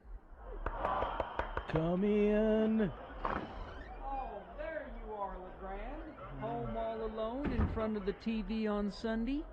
I know, I can see the church parking lot from my trailer home, and when I saw your minivan pull up for the meeting, and your wife Midge and all the little Dunn kids pile out without their daddy, I figured something was up. Something is up, isn't it, LeGrand? It ain't like you to miss church. How come you ain't there? Oh, I ain't feeling well, LeVar. I spent the night horking up my guts. I had stuff running out of both ends, LeVar. I ain't been up to snuff for the past few months, as a matter of fact. I don't know what is in me, but it ain't fun. So that's why you ain't in church, huh? Of course, the fact that your favorite team, the Tampa Bay Buccaneers, is playing them red-hot Arizona Cardinals today don't have nothing to do with it, does it? No, it don't. I really am sick. I'm just starting to feel a little bit better right now. My stomach is almost settled. Oh, looky there. Buddy Ryan is yelling at one of his players. Oh, yuck. Here. Aim for the bucket. Oh, you are a mess, LeGrand. A real mess. I need for you to do me a favor, LeVar. What? I need you to go to the Circle K and get me some 7-Up. And if you would you just make me up some nice warm milk toast? I need to eat, but it has to be something mild, like milk toast. Who do you think I am, your wife? Hey, why ain't she here? She had the lesson in Relief Society today. Oh, I'm sick. Look, you got to start taking your vitamins, LeGrand. You need to take your vitamin C. You need to take your sulfur pills. You need your catfur oil. You need your seaweed and plenty of that crab shell calcium and ragweed. You need to take all that stuff on a daily basis. Every day? Every day. I need to take that stuff daily? Yep, a good handful of vitamins on a daily basis. I know you don't hardly ever get sick, LeVar. You take all them things daily? Well, that stuff don't work on me like it works on most people. I just try to drink a pint of cheap rum every day. Yep, pint of Rot Gut Hooch Deli does the trick for me.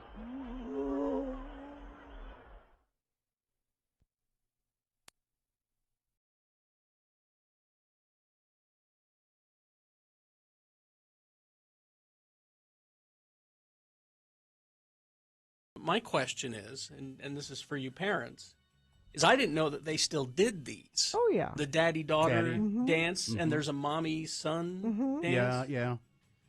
I didn't know they still did these. Yeah. These seem No, they're sweet. creepy. No, they're sweet. They're really No, I it's don't know. just- You're not watching Bates Motel with me. That's your problem. You're skewed with the Bates family. Well, they're just Because just Carrie, meant to that's all be- that is Tell me a dance. Well, tell me what they. They're- What, I mean, what is it? It's Tell just me. meant to be. It's meant to be an evening where father and daughter, who may not necessarily interact all the time, because the dad's at work and it's the mom who takes care of things, and so it's just so they just go to the dance and there's punch and cookies. It's cute. Yeah. You get dressed up, and it's a nice. Why do you think evening it's out. creepy? You don't think it sends a weird message? No. No. Because you do the exact same activity with a boy.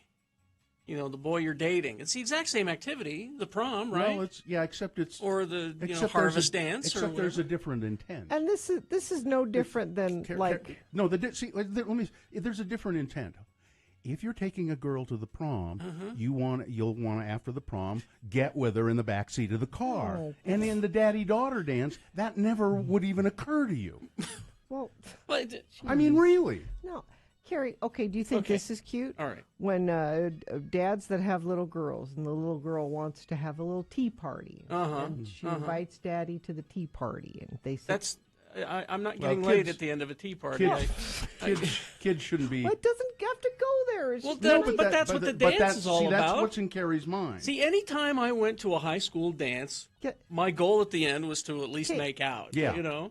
Okay, Carrie, I went to lots of dances where that never happened. Gina, that's that's you. a bad example. Gina, that's you. You're a bad I example. just went to dances where it was just about the dance, and no, we went out to dinner, and that was no, the end of no, it. Gina, the guy you were with, that was not what it was all Not about. all guys think Yes. that way. Any Yes, dance they do. ever. That's Ye- that's yes. the purpose of Yes. going to a dance. Yes. No. Okay, you see my point about the daddy-daughter. No, because daddy's it's a daddy. It's not. It's the kid's See, dad, not okay, a well, date. The real reason we should stop doing the daddy-daughter and the mommy-son Yeah.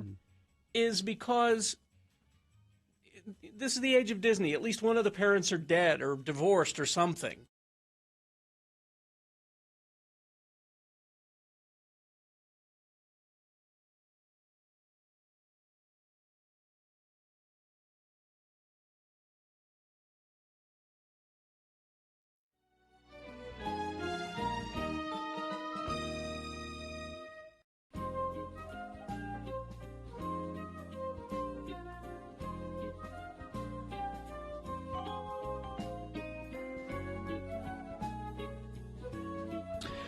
$7:51.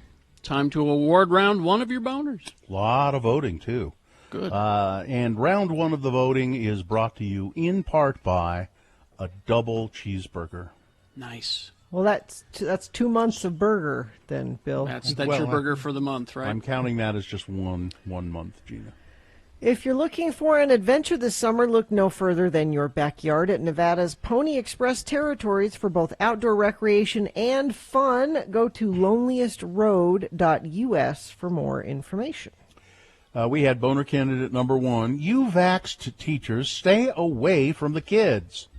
This is a private school in Miami, and the owner of this school has this weird notion that somehow people who have been vaccinated, if they get near people who haven't been, the vaccinated people can somehow, I don't know, that it'll magically creep into their unvaccinated bodies and mess with their internal systems, and it'll hurt the children. No, it's...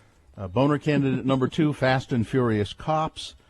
2 Washington, D.C. cop cars totaled because the officers were drag racing. And boner candidate number 3, 1 hamburger a month. 1. That's all you get. That's the story of Fox News just spinning lies, saying that the Biden administration, they're going to cut greenhouse gases by limiting the amount of red meat that Americans are allowed to eat. That's nowhere in the plan. No. Nope. Nowhere. Let's see. Terry won a lava lamp. Yeah. Terry. Is it a lava lamp or a lava lamp? It's a lava lamp. No, it's a lava lamp or a No. lava lamp. Listen. No, it's... Huh? If you live in a trailer, it's a lava lamp. Yeah. If you live in a chateau, it's a lava lamp. Okay. A lava lamp. But I live in a chateau in my head, so it's a lava lamp. And the overwhelming winner, although, number 3, the hamburger, 1 hamburger a month, that got a lot of votes, but it was not enough to overcome boner candidate number 1, you vaxxed teachers, stay away from the kids. Really? Okay. These were all good candidates this round, for Yep. sure. I was hoping the beef one would win, but there you go. You guys have decided the winner of round 1. It now goes forward to Boner Fight. Might be Boner of the Day. Round 2 coming up at 8:20 with 3 more candidates. We get another winner there. We take both of our winners and put them against each other. At 9:20 this morning is when you will decide with your vote Boner of the Day. All right. What's going on, Gina? Well, so I'm a bad mom in that Muhammad, my youngest child, I've sort of unconsciously tried to keep him my youngest child, and he's been in his room, Well, wait, same room. he will always be your youngest But I child. mean- You don't have to keep him your youngest But child. I mean, treat him like he's 7 years old. Ah. He's been in his bedroom in this house since he was 3, and I decorated his room for a 3-year-old, and there was a poster on the wall with the ABCs, to help you with your ABC and stuff.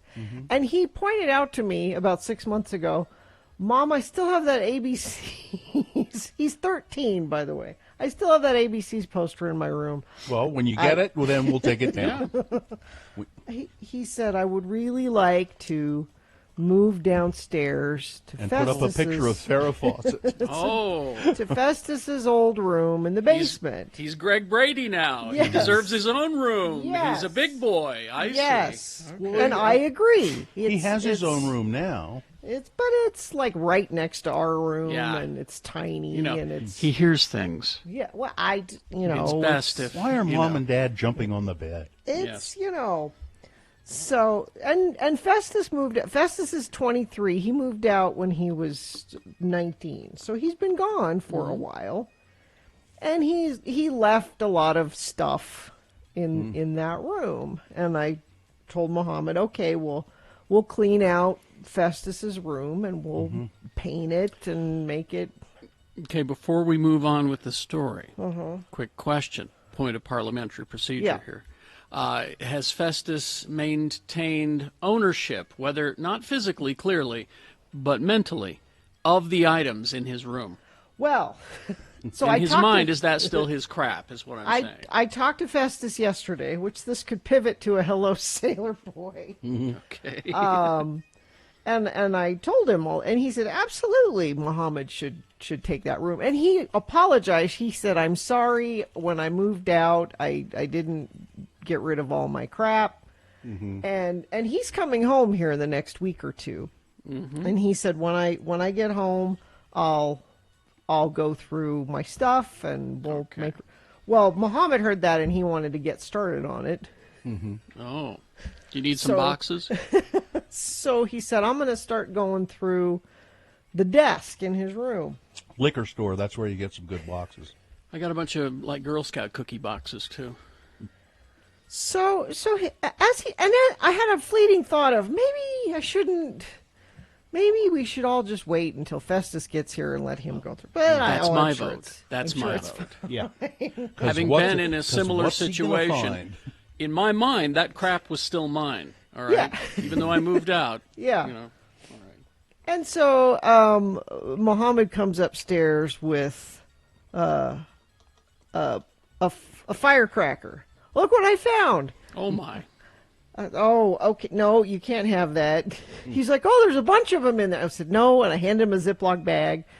And I said, I want every single one of those in this Ziploc bag, which I'm sure will not happen. I'm sure he squirreled a couple away. Mm-hmm. A few minutes later, he comes upstairs holding a cigar. Yeah. And up to his mouth going, look what else I found in there. Festus bought cigars when he turned 18 and we were in Florida on vacation because you could buy cigars when you're 18 there. And they were still in his desk. No, never smoked them? I mean, I think he smoked a little bit of it and then kept it as a souvenir. No, you can't have... I go downstairs. There are several knives lined up. Look at all these cool knives. No, you can't have... You can't have like pocket knives and things. You can't have. Look at these magazines. I didn't know girls look like that. Find any of that? No. What is the internet? What is that man doing to her? No. Now, what kind of knives? Just like pocket knives. And, okay. We're not talking like hunting knives. No. Expensive throwing knives. No. Militia knives, things like that. Ammo. Found some ammo. Bullets? Bullets. The more I hear this, the more I'm saying, wait for Festus. Box this stuff up. And I said, I think that's a good place to stop. Listen, I've got boxes over here. I got sparkling wine boxes. I've got Girl Scout cookie boxes. You can have them all. Okay. How much stuff is in there? Well, it's a big desk with, it's got shelves and drawers, and there was a lot of places to squirrel away, ammo and cigars. Weed? But you find any weed? I haven't, not yet. I swear it's like Rush Limbaugh lived in that. Yeah. So I said, this is a good place to stop. I know you're anxious to move down here, but when Festus is here, hopefully in the next week or two, he will be home for a spell. And we're gonna clean that out together. Mm-hmm. Or maybe we just send Festus down there and say, let us know when it's all taken care of. Jason in the chat room points out that ammo's like gold. Prices are going up, so hang on to it. Yeah. Well, you're not going to have guns to use it in.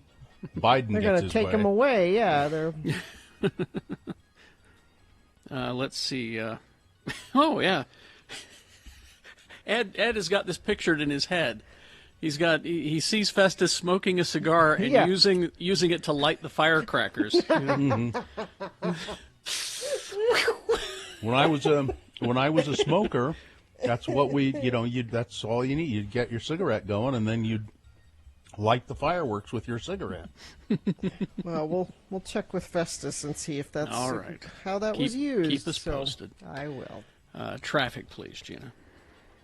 Crash on I-15 southbound at 200 North in Kaysville. Left shoulder appears to be blocked, and backups heading toward Layton Parkway. Crash northbound Redwood Road in Taylorsville just before the ramps to the I-215 west belt. Left lane and median are blocked, and traffic is backing toward 70th South in West Jordan. And let me check our message stream, see if anybody sent anything there. Yeah, a friend of the program says, extreme slowage, I-15 southbound, all lanes through Kaysville. That's what we were just talking about. But thank you for sending that in.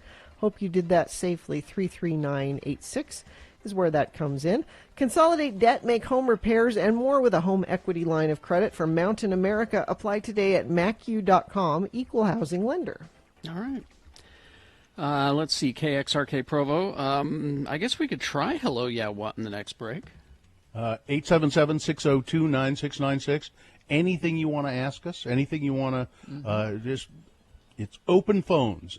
Anything you want to say, any kind of thing you would like to promote, any question you have for us, any comment you have for us. Hello, yeah, what? Yeah, all you got to do is call 877-602-9696. All right.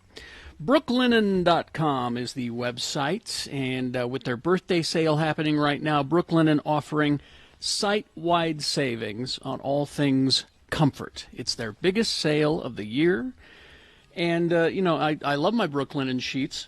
I will warn you, though, they make it difficult to get out of bed in the morning.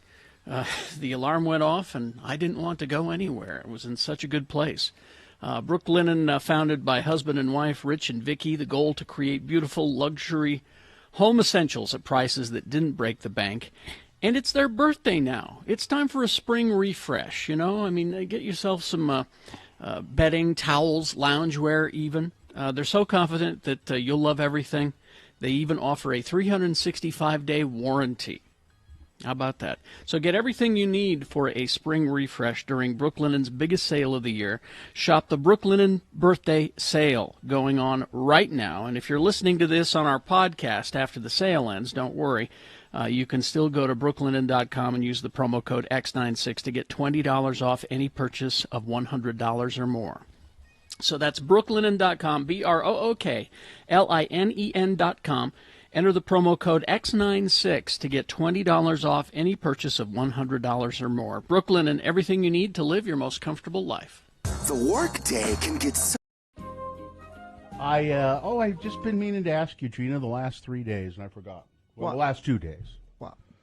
So you went to collect your daughter at camp. Yes. On Saturday, I think it was.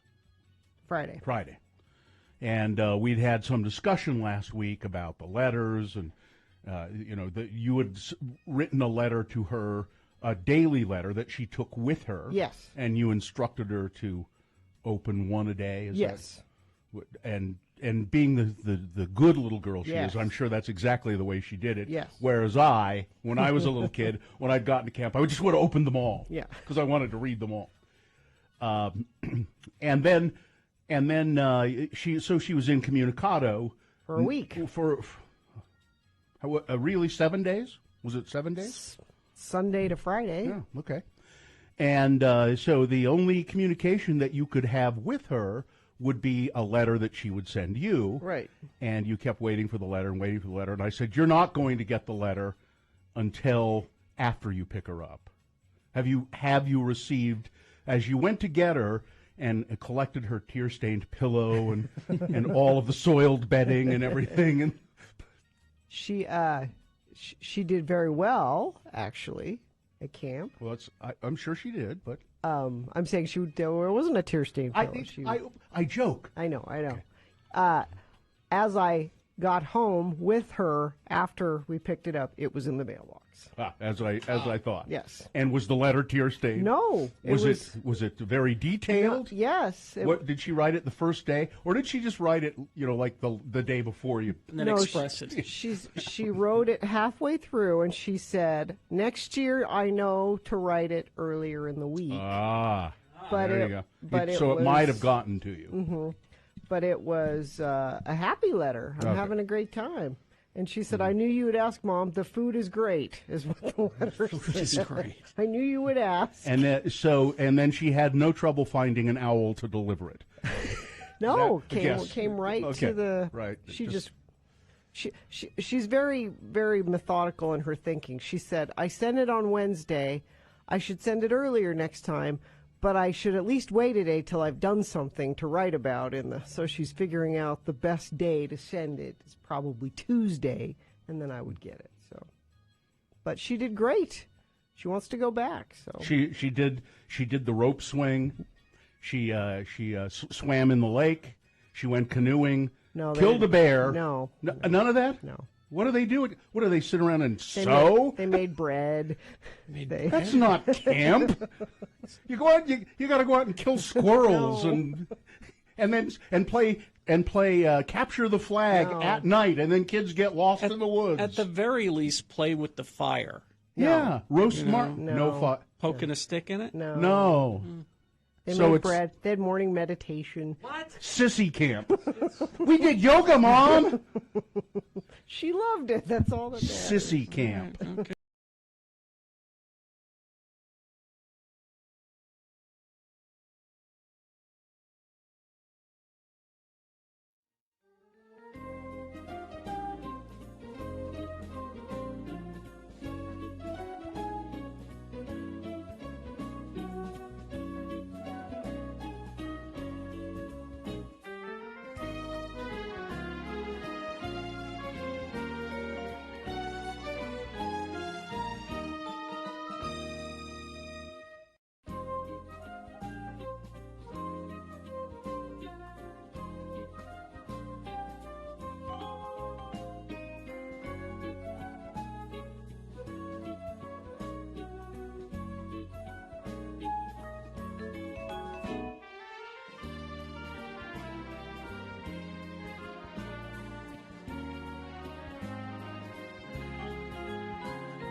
If you want to tell, we can do that. 877-602-9696. Hello, yeah, what? Otherwise, we'll probably just sit here and fart around without you.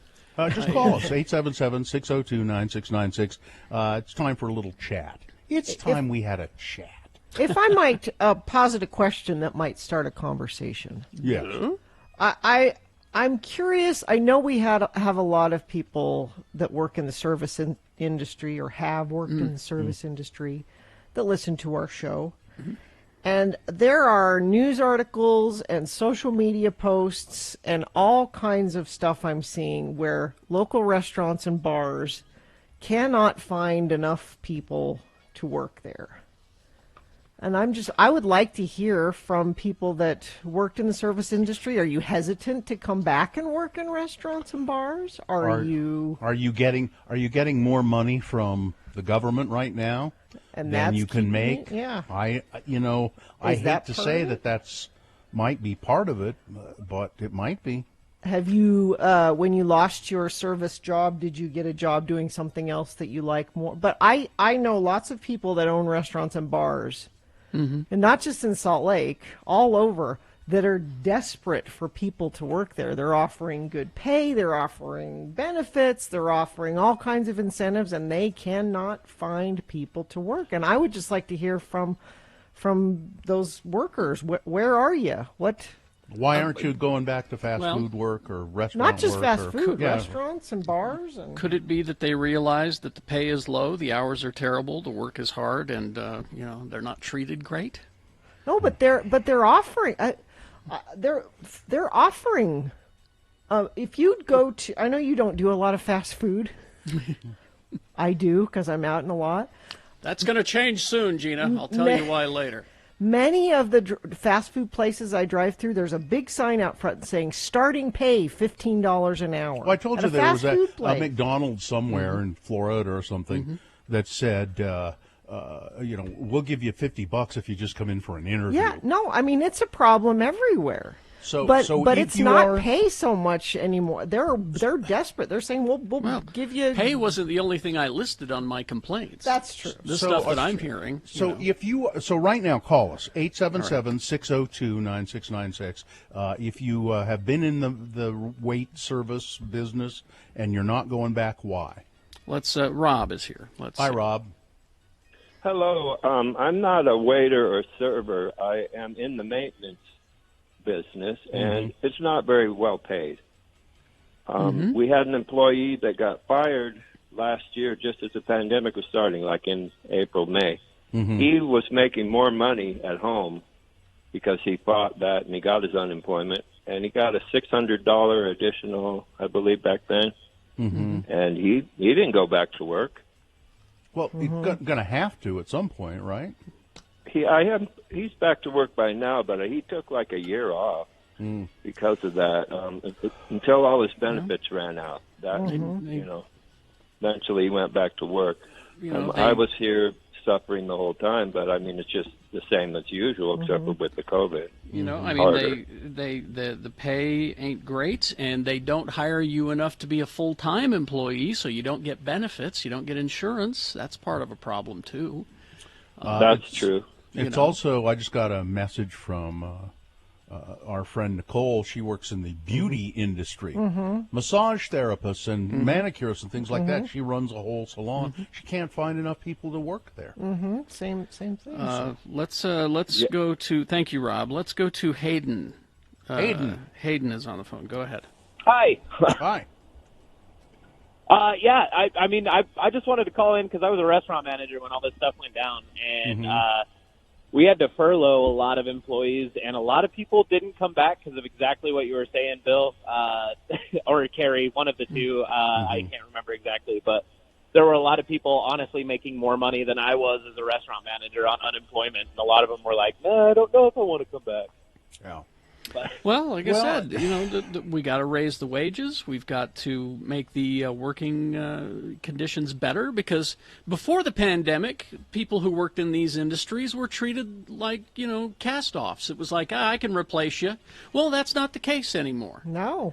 I think that the businesses have learned a lesson here to not treat people disposable. Hopefully they have. I 100% agree. I actually just got myself out of the industry. So I mean, the whole tipping thing, it just blows my mind. Because you go to Italy, you go to Europe, and you offer tips to the waiter, and they're like, "Well, no, I'm." I get paid. I get paid. You pay people well. Then get rid of the whole tipping thing. It's crazy. Hey, thanks for calling us, Thank you. Thanks, Aiden. Hey, thanks for letting me listen, guys. We probably have just enough time to talk to Sam real quickly. Hi, Sam. Sam, go ahead. Hey, I never got a chance to send in my COVID story when you guys were doing that, but the one I wanted to share is my great-grandmother turned 100 years old last year in November, and we weren't able to do anything with her, which was very disappointing because, in my opinion, turning 100 years old is somewhat of a big deal. Yeah. And that was my COVID story. Is she still with us? Yeah, she is. She actually just got her first vaccine last week. Well, you get yours, and then you can hang out together, and that'll be. When will she turn 100? Is she turned 101 yet? No, she turns 101 in November, and Gina, I actually got my vaccine, my first dose 2 weeks ago. So nice job, good work. I'm happy about it. Okay, well, I think you'll be able to celebrate her 101st. Why don't you do, as soon as you all get vaxxed up, do her celebration for 100, and then in November, do 101.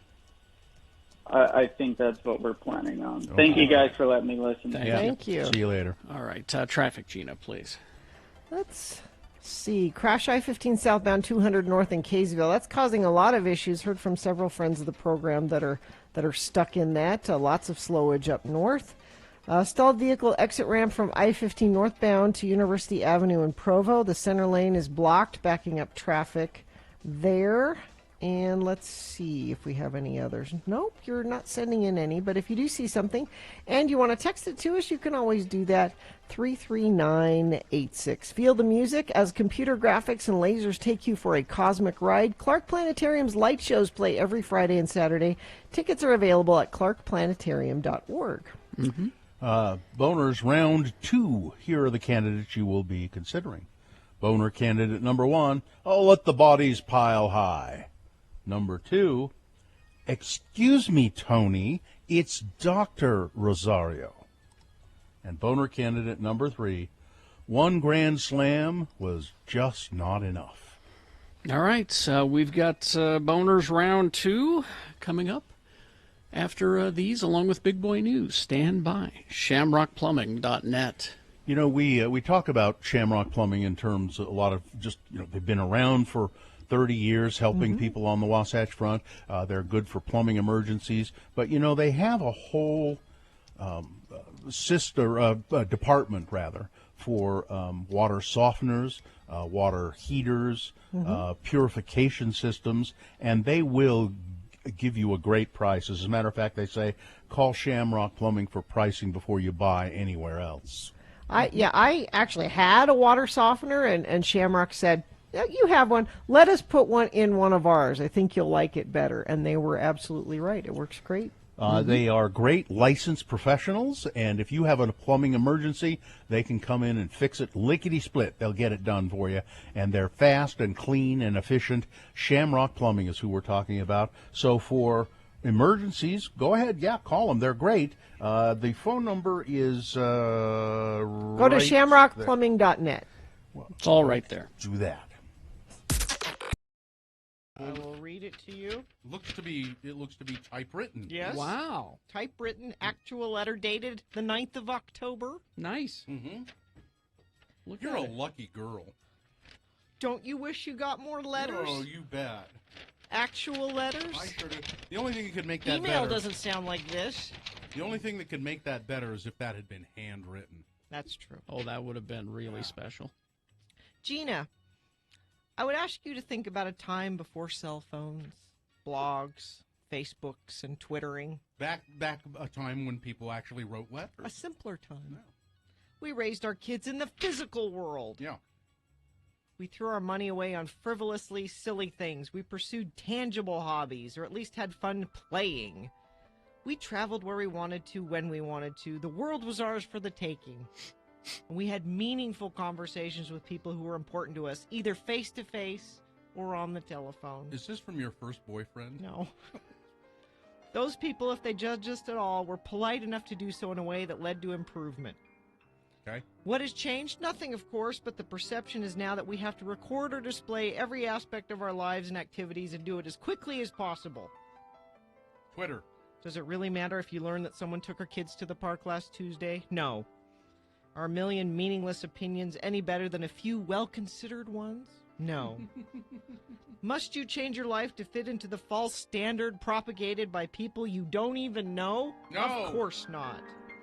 The most dangerous trap to fall into is trying to be someone you're not, for whatever reason. For the love of all things irrational, Gina, just be yourself. It's what makes life worth living. Stop twittering. Sincerely, Martin Noonzert. P.S. Your bio on the X96 website is not up to date. As I like to say, any clod can have the facts, but having an opinion is an art. I guess I need to update my bio. You should scan that letter and put it on our website. Yeah. I should blog and Twitter about this letter. Tweet. A blog and Twitter. Tweet. I'm sorry. Mm-hmm. If you use Twitter, you tweet. You tweet. Why can't I Twitter it? That's something that you should do in the privacy of your own bedroom. Okay. It's true. When your husband's out of town. Some more letters. I want more actual letters. sent through the mail. Well, give your address.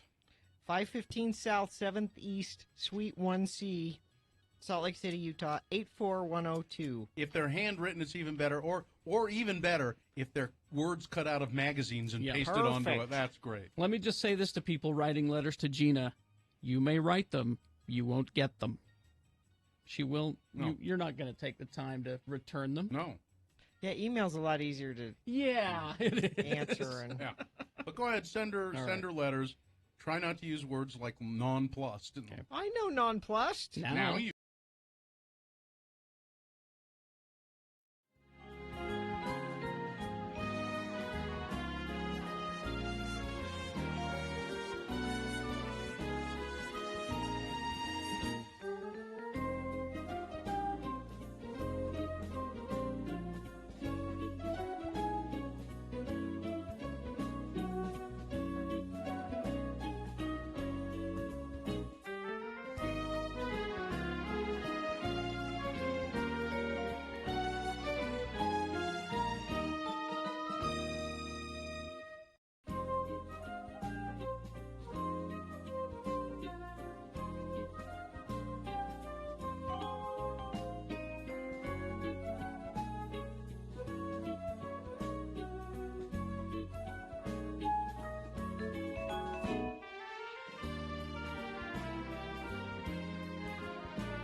Okay, it's 8:24. Let's get right to round two of your boners. Here we go. 3 news stories. These are examples of bad, stupid, funny human behavior. You will decide with your votes of these 3 candidates which one is the worst, which one deserves to go forward to boner fight and possibly become boner of the day. Because if it wins here, it's not boner of the day yet. It'll have to go up against the winner of round 1's voting. Good candidate. So in this round, choose strategically so we get a really good boner fight at 9:20.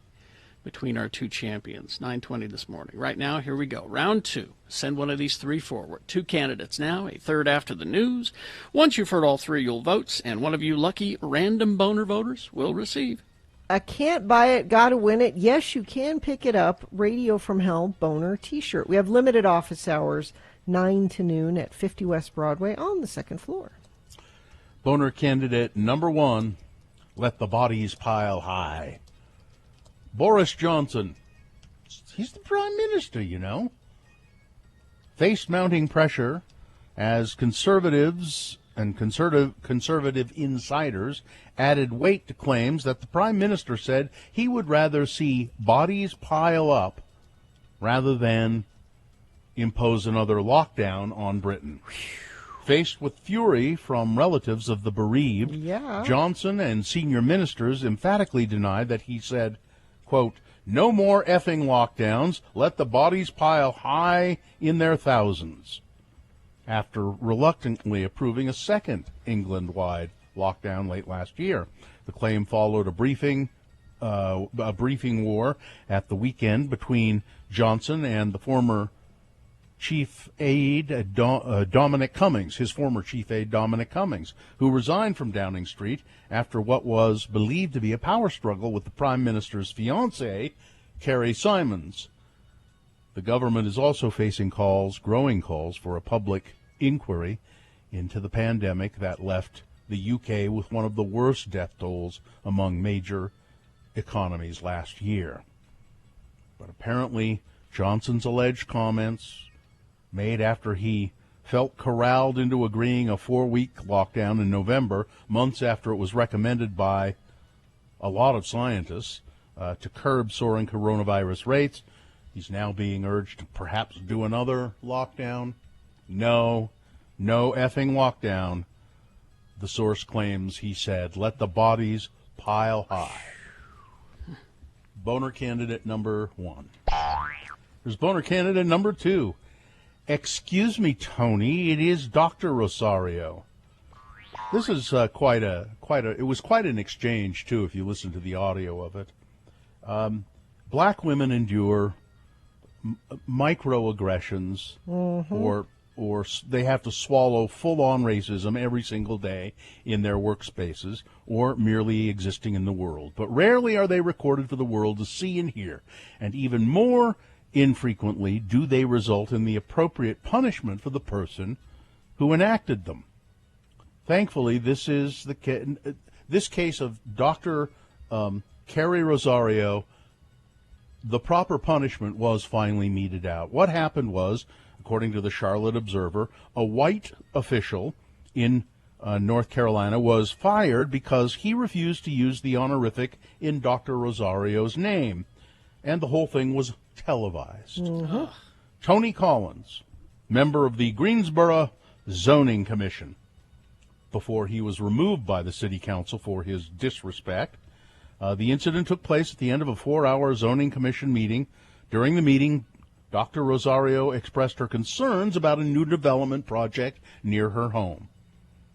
As Tony Collins claimed that Dr. Rosario's response veered off topic, he called her Mrs. Rosario. She immediately corrected him. It is Dr. Rosario. Thank you, sir. And I believe Collins she has her doctorate in this urban realm. planning so, and yeah, stuff. that's she's knowledgeable in this area. Tony Collins continued, ignoring her request. If Mrs. Rosario has something, it's Dr. Rosario, she corrected again. Well, I'm sorry. Your name says on here, Carrie Rosario. Hey, Carrie. Yeah. Again, Rosario persisted. It is Dr. Rosario.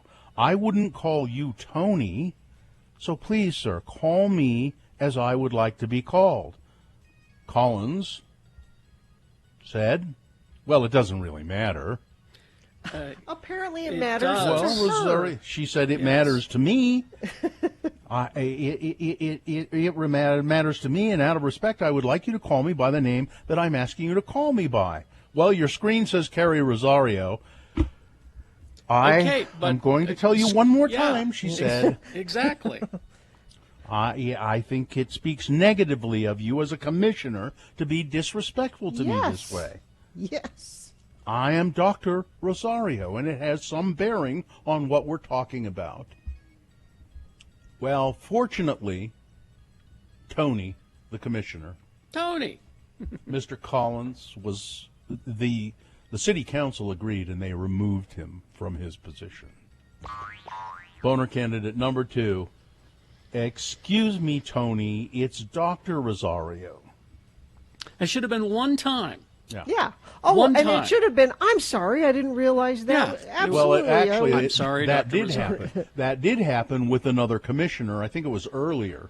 Another commissioner said, Mrs. Rosario or something. She said, it's Dr. Rosario. And he said, oh, I apologize. I'm sorry. Okay. Dr. Rosario. I'm sorry, Dr. Rosario. And then from then on, it's Dr. Rosario. Simple. So just remember that. It's Dr. Allred. No. Okay. You haven't earned that, Bill. You got to earn that. You don't know? We do. I mean, I kind of do. We do, no. You guys are as bad as Tony. Coming up in a moment, boner candidate number 3. 1 Grand Slam was just not enough. All right. We'll get to candidate number 3 for round 2 of your boners right after this. Big Boy News and Opinioendo, brought to you by... If you're looking for an adventure this summer, look no further than your backyard. Nevada's Pony Express territories for both outdoor recreation and fun. Go to loneliestroad.us for more info. Rolling Stone band member Ronnie Wood has revealed that he secretly fought a second battle with cancer during coronavirus lockdown. The 73-year-old guitarist, who thought that he would die from lung cancer in 2017, told The Sun how he was diagnosed with rare and aggressive small cell cancer last year. I had cancer 2 different ways. The once hard-living rock star told the UK paper. I came through with the all clear, though, he said, without elaborating on what kind of treatment he'd gone through. Small cell cancer commonly arises in the lung, but can affect areas such as the prostate, pancreas, bladder, or lymph nodes. It's commonly linked to smoking, a habit Wood previously admitted left him puffing 25 to 30 cigarettes per day for 50-odd years before quitting.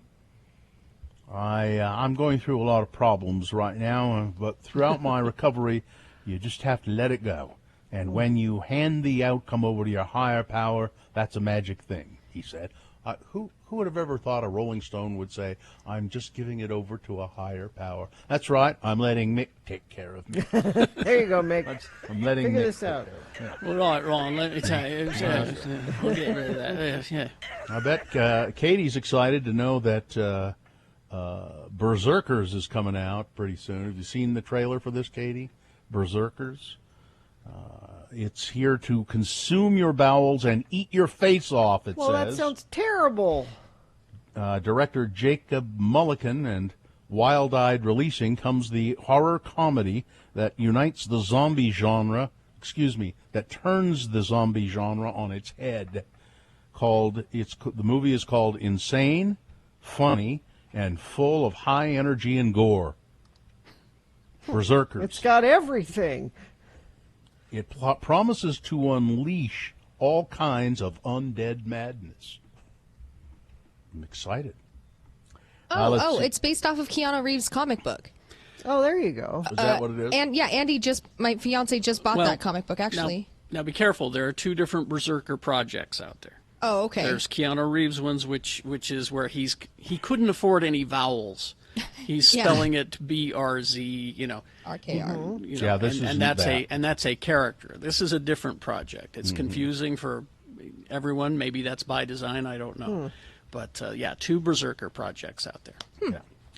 Yeah. Let's see. There may come a time in the not too distant future that we will be able to take a pill to prevent COVID-19. Pfizer has designed an oral therapy. Yeah, it's not to prevent. It's a therapy to treat, not that prevent. would be prescribed at the first sign of infection, without requiring that patients are hospitalized or in critical care, said Mikael Dolsten, Chief Scientific Officer and President at Pfizer. The first phase looks at how people feel after taking the pill and determining whether there are any side effects. A second phase will see how participants handle multiple doses, and a third observes the impact of eating while taking the drug, according to the New York Post. That's really remarkable news, though. In a lot of ways, that's, if you get COVID, this is something that out can of the hospital. Something that can really lessen the symptoms and make you so you can pull through. That'd be great. Let's see. There is a man with an axe was arrested after threatening a woman in a St. George parking lot. Whoa. The woman called police on Sunday and said that a man with an axe had tried to attack her. Police said Derek D. White was seen by witnesses yelling about his missing dog and swinging an axe. It was outside of the Lowe's home improvement store. They have a great selection of axes in there. The woman told Mr. White to calm down and told him she would call the police over fears that he would harm someone. Before police arrived, Mr. White continued yelling about his missing dog and then started chopping leaves off of a tree in the parking lot while he raised his axe toward the woman in question in an aggressive manner and ran toward her, yelling he was going to kill her effing kids. Whoa. A witness stepped in to stop Mr. White from harming the woman. Upon arriving at the parking lot, police officers found a large metal hatchet, damage to a small tree. Surveillance video from the Lowe's showed Mr. White running toward the woman. He told the officer he used the hatchet to, quote, take out his frustrations for his missing dog. And he took out his frustrations on the tree, and then he menaced this woman in the parking lot. So it was just a matter of working things out. I think this man should not have a dog either. No. I don't think he should have a hatchet. Sounds like he should have a hatchet axe. or a dog. Yeah. Sports, weather, traffic. It's okay. It's not time to panic. They are still fabulous, the Utah Jazz. Oh, I don't just looked out in the abandon street. them, Bill. The bandwagon was pulling around the corner and moving away. We've gotten comfortable with them winning. It is okay if they don't win everything. And they barely lost, 105-104. It's the second game they've lost to the Timberwolves. Not sure why. Quinn Snyder says, I saw things in the game that I liked. They did some things well. I'm not worried. We're not worried. Radio from hell. Fair weather fans, as long as the Jazz are winning. Go Team X96. So they're not winning right now. Two in a row they've lost. No, That's it. That's it. Just for the hang in there. Hang in there, Bill. They play again tomorrow, 8 If p.m. they start winning again, I'll be back. Against the Sacramento Kings. So come on back. Weather. We're going to ramp up to the point where Kerry will forget all about that I told him he could spend time outside last weekend, because this weekend will be the time. We could be mid-80s by Saturday, Friday, Saturday. Today, though, still a 40% chance of showers, high of 57 today. It'll be much sunnier tomorrow, it looks like. Traffic, heard from a few different friends of the program about this accident in Roy, crash on Hinckley Drive, 1900 West, involving multiple cars. Eastbound and northbound lanes are closed, as well as the westbound to southbound turn lanes. You're going to need to use an alternate route there. Stalled vehicle on the exit ramp from I-15 northbound in University Avenue in Provo. The center lane is blocked, backing up traffic there. And still some issues, I-15 southbound 200 north in Kaysville. Heard from some friends of the program that are dealing with that. So what are you dealing with? You can text it to us, 33986. Here's boner candidate number 3. One grand slam was apparently just not enough. It's not uncommon for people to break into restaurants and help themselves to some food. Usually, however, the trespassers grab some food and then leave, and they don't go back because they don't want to get caught. But one duo in Indiana, however, apparently liked the eggs at Denny's so much that they returned for seconds after stealing the initial meal. 2 unidentified suspects entered the Denny's in Evansville around 2 a.m. in the morning. According to reports, the suspects did not appear to force their way into the building, and it seems that a door may have been left open. 2 men, they went to the restaurant at 2 a.m., and then they left. And then they came back at around 3:15, because they wanted another helping of eggs, apparently. According to a police report, a worker for Denny's arrived at the scene and confronted the suspects who were in there having their second Grand Slam breakfast. The 2 men reportedly left the restaurant, and the worker called police. Authorities have not identified the suspects as of Friday. That, or maybe it was eggs over my hammy. Moon over my hammy. Moon over my hammy. That's what it was. Moon over my hammy, or a grand, whatever it was. Just one was not enough. Boner candidate number 3. All right, let's review the first 2 and vote. Boner candidate number 1. Let the bodies pile high. pressure mounting on the Prime Minister of England, Boris Johnson, over his alleged "let the bodies pile high" remarks. Boner candidate number 2, excuse me, Tony, it's Dr. Rosario, a councilman fired for refusing to call a black woman doctor Dr. Rosario. Wouldn't do it. He made a point of not doing it. He was being dickish in the extreme. Mm-hmm. And Boner candidate number 3, one Grand Slam was just not enough. Okay. Here you go. You've got to decide of these 3 candidates which one is the worst, which one deserves to go forward to Boner Fight and possibly become Boner of the Day. Winning this round does not make it Boner of the Day. It secures a spot in Boner Dome. If it wins here, it'll go up against the winner of round 1's voting, which we did an hour ago. We'll take both of those winners and put them against each other. You'll decide Boner of the Day at 9:20 this morning with Boner Fights. Okay? So, send one of these 3 candidates forward from this round 2 right now. 1, 2, or 3. Remember your candidate number, the one that you think should win. Put that single digit in the message of a text. Text it to 33986. Easy.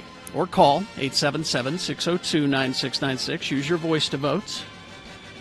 Or go online, x96.com. Look for the box that says Boner Voting April 27, 2021, and vote there. And if you don't see that box, refresh your browser. It should appear.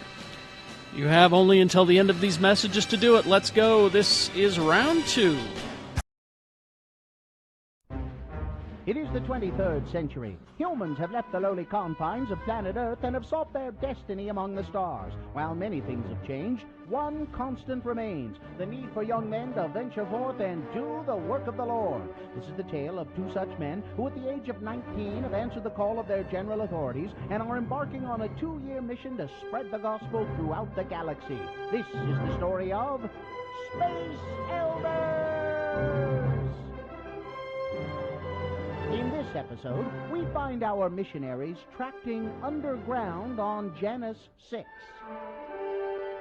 Wow, would you look at these caverns? They're incredible. You sure we have the right planet? Yeah, I am. Janus 6. Why Jas? Oh, just because this planet is uninhabited, that's all. Well, I'm sure that Zone Leader Hansen had a good reason to send us here. Yeah, like all the residents of this planet were killed by some unknown force, and he's hoping that we stumble upon it. Now, Butch, you be nice. Hey, looky here. Perfectly round, shiny rocks. Hey, a collection of bowling balls. Well, maybe there is life on this planet after all. I don't think those are bowling balls. Hey, you shouldn't be touching those. Well, you're right. They ain't bowling balls. The weight's all wrong, and they don't have holes drilled in them. Hey, you hear that? You mean the menacing sound of a big rock sneaking up on us? Yeah. What do you think it is? Well, from the looks of it, I'd say it's a big rock sneaking up on us. What the flip? Oh, you better put down the bowling ball real slow and easy, Butch. I don't think the big rock that's been sneaking up on us likes the way you're handling it, and it's staring at us, too. Okay, here you go. It's backing off. Excuse me, Mr. or Mrs. Big Rock. I'm Elder Christiansen, and this is Elder Jensen. Hi. Hey, look, it's burning some words into the cavern floor. Me, Horta, these my babies. No kill I. Hey, she's friendly, and she has kids, so it means she must be married. Mrs. Horta, we represent the Church of Jesus Christ of Latter-day Saints. You know, the Mormons. Hey, she just crossed out the no from no kill I. Oh, so much for being a friendly rock. Looks like this might just be a time to make an exit there, Lehigh. Let me just grab one of these little rocks as a souvenir. My cousin would love to have a real live pet rock. I don't think she wants you to have one of our babies, Butch. Look out! Is this the end of our missionaries? Will Butch get to send a pet rock home to his cousin? Will Lehigh make him put it back? Is it legal to bowl with a silicone-like form egg? To find out the answers to these questions, tune in next time to hear Butch say... Okay, lady, back off or the little rock gets it. Now, Butch, that's no way to talk to a prospective convert. Now give her back her baby. On the next bone-chilling episode of Space Elders!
right. 8:49. Let's award round 2 of your boners. And round 2 of the boner voting is brought to you in part by, well, of course, French fries. And feel the music as computer graphics and lasers take you for a cosmic ride. Clark Planetarium's light shows play every Friday and Saturday. Tickets are available at clarkplanetarium.org. We had boner candidate number 1, Tony Blair. No, Tony Blair. Prime Boris Minister. Johnson. Prime Minister of England. He said apparently he wasn't going to lock the country down again no matter what. Let the bodies pile high, he said. Boner candidate number 2, excuse me, Tony, it's Dr. Rosario, a woman testifying at a council meeting in North Carolina, South Carolina, one of the Carolinas, and the councilman was so disrespectful to her. She kept saying, "Excuse me, I'm a doctor. Would you call me Dr. Rosario?" Mm-hmm. Well, okay, Mrs. Rosario, and he just kept going on like that.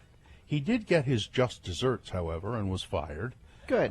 And boner candidate number 3, 1 grand slam was just not enough. Intruders breaking into the same Denny's twice in one night to make themselves, I'm assuming, a grand slam, 2 grand slam breakfasts each. Mary won a boner T-shirt, and the winner by just 5 votes was boner candidate number 2. Excuse me, Tony, it's Dr. Rosario. Okay.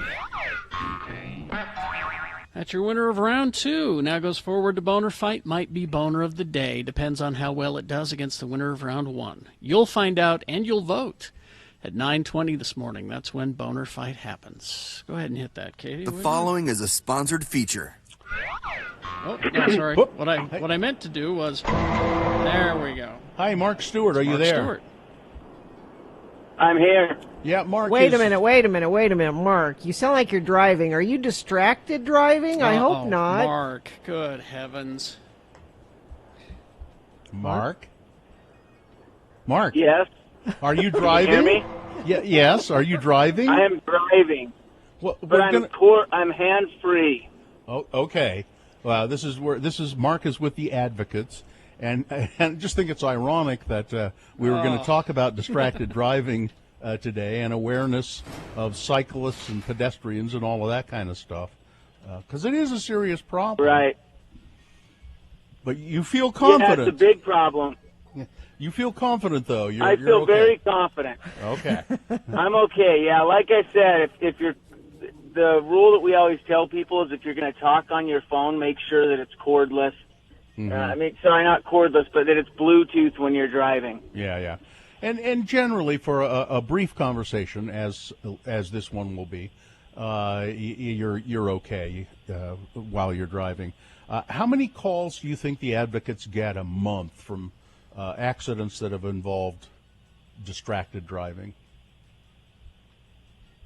Oh, I would say the majority of the accidents today are somehow by distraction, and I would say 80% of those are cell phone related, but most of the time it's not necessarily talking. It's usually people looking down texting. Because talking, even if they have it in their hand, they're usually looking forward so they can kind of see what's going on, and they're a little bit more cognizant of the dangers around them. But the biggest issue we see is people texting and driving. Yeah. Another way of I can't understand how people eat in the car. While they're driving around eating. To me, that's really a distraction. Right, or shaving. I see a lot of people when I'm driving to work. Really? Shaving? Oh my God! No. Like electric one, like one of those. Yeah, an electric shaver. Yeah, no, Gina, right. They've lathered up. That's they got a bowl of water. Although all kinds of crazy stuff happens of people doing things in the car they shouldn't be doing, right, Mark? That's right. Well, if you get hurt in an accident involving a distracted driver, I think the very first thing you should do after the police leave the scene is call the advocates. Oh, what's that, Mark? I'm parked. Okay, good. Oh, good. So now I'm safe. Oh, good. Oh, good. Feel better now. Mark, I saw, this is just off the wall, but I saw an Advocates TV commercial yesterday, I think, and this guy, it was this attorney for the Advocates out hiking, and then he gets a call. He gets a call, and it's a client, and the Advocates, you guys take calls no matter what, right? Yeah, we take calls 24/7. So a lot of people joke around because friends of mine or something will be with me, and I'll get a phone call on my cell phone, and I take it and step away, and they say, "Hey, it's exactly like your guys' commercials." Yeah. So we do take calls even on vacation. The attorneys have taken calls all over the state. Some people even outside of the country. Yeah, we're always available. So that advocate in that commercial was really good looking, and I thought I'll bet that's Mark Stewart. He didn't say his name, but he was really good looking. I'm the attorney that they have do all the radio. Oh, I see. They don't want me on TV. Yeah. The Advocates is, look, if you've been hurt in an accident, distracted driving, it doesn't matter whether the attorneys for the Advocates are out hiking or on, in other parts of the state. They'll still take your call 24 hours a day, 7 days a week. And Mark, anything you want to add to this before we say goodbye? Yeah, I would just say we're getting into the summer season, which is known as the 100 deadliest days of summer in Utah on the roads, because everybody starts driving faster as the weather conditions get nicer. So we just always remind people to keep with the speed limit. Obviously, don't have distracted driving, and if you do unfortunately get in an accident, feel free to give us a call, and like we've already discussed, you're going to talk to an attorney, and we can let you know if you have a case. All right. Mark Thank Stewart, you, Mark. the Advocates, 801-355-5550. Thanks a lot. Take care. Thank you. Have a great day. All right. Traffic, Gina, please.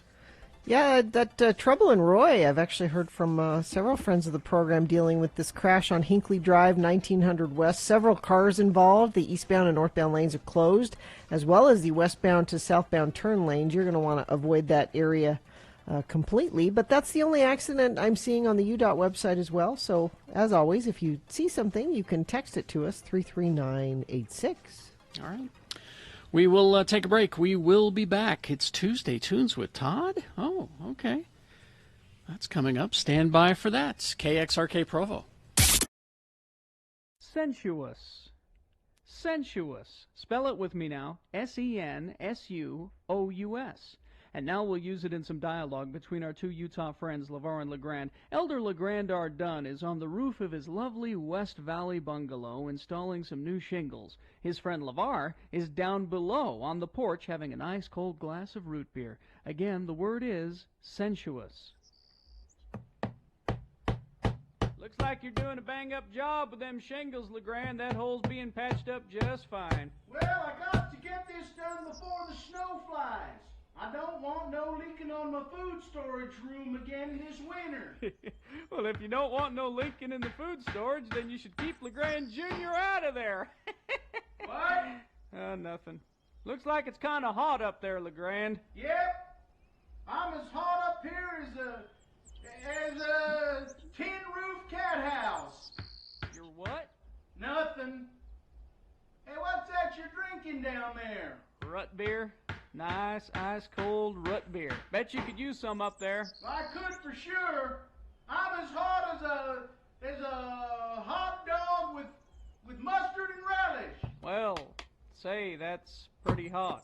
Bet you a nice cold Fanta root beer would sure go down good about now. Yep, I'm really hot, LeVar.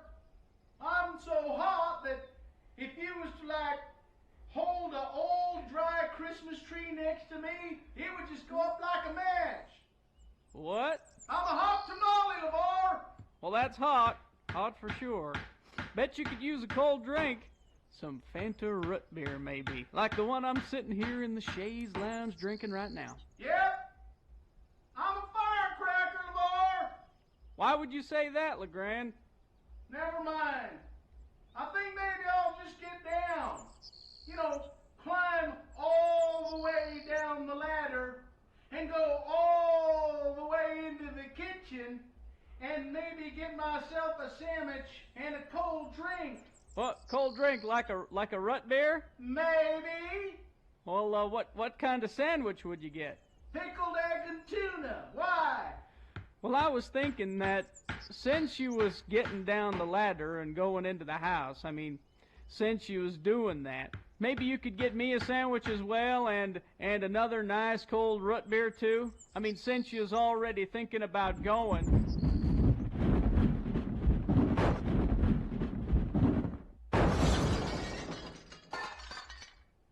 Look out below! LeGrand, I was nearly... That flat of shingles nearly hit me. You should be more careful. That was an accident, wasn't it, LeGrand?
All right, let's get going. No pee breaks, people. No pee breaks. Because Tuesday turns with Todd on X96. Ready for hell. But my teeth are floating. Sorry. All right. Hey, Todd, were you listening to that little bit Carrie just played? Because they were interviewing John Baptiste, who won the Oscar, along with our very own Trent Reznor. Yes. And That's Atticus Ross. Yes. Mm-hmm. He's a Tony Award away from the EGOT. I was just going to say. Now, I want you to go back to remember when we were kicking around the X96 studios there at AeroPress, and look over at Andrea with her love of Trent Reznor and say, someday he will be teaming up with Disney people and winning Academy Awards for a Disney movie. You shut up! She would punch you if you shut up. Told her that. I think, well, there's that, but I think she would have also been impressed because she respected his musical. Well, the clear answer is Pretty Hate Machine, the musical, and that needs to happen right now. He needs to get with Trey Parker and Matt Stone and make this happen. Yes. So, what have you brought for us today, Todd? It's not a John Baptiste number or a Trent Reznor number. It is not. What is it? But Katie's excited about this one. Evanescence. They put out a new album in March, and Amy Lee. We've played so much Evanescence in our history, and this new album is pretty good. The song that I want to play for you is called "Better Without You." Oh, okay. All right, so what do we know about the album? It's just coming out soon, or it's out. It came out in March. It's called "The Bitter Truth," and it's pretty good, like all the way through. It's what you want from Evanescence. She's got that gothic voice, that rich, powerful vocal, and they rock a little bit, but it's very big and gothic. I like it. I've always liked Evanescence. Haunting. Yes. Haunting. All right. Katie says it's a haunting. Okay. I just love Evanescence. I've had an obsessed with Amy Lee my life. Everything. Okay. Well, Evanescence is one of the good things to come out of the Daredevil movie, but we'll not hold that against. So here it is, Tuesday Tunes with Todd, a new one from Evanescence. The song, the album is The Bitter Truth, and the song is Better Without You, X96.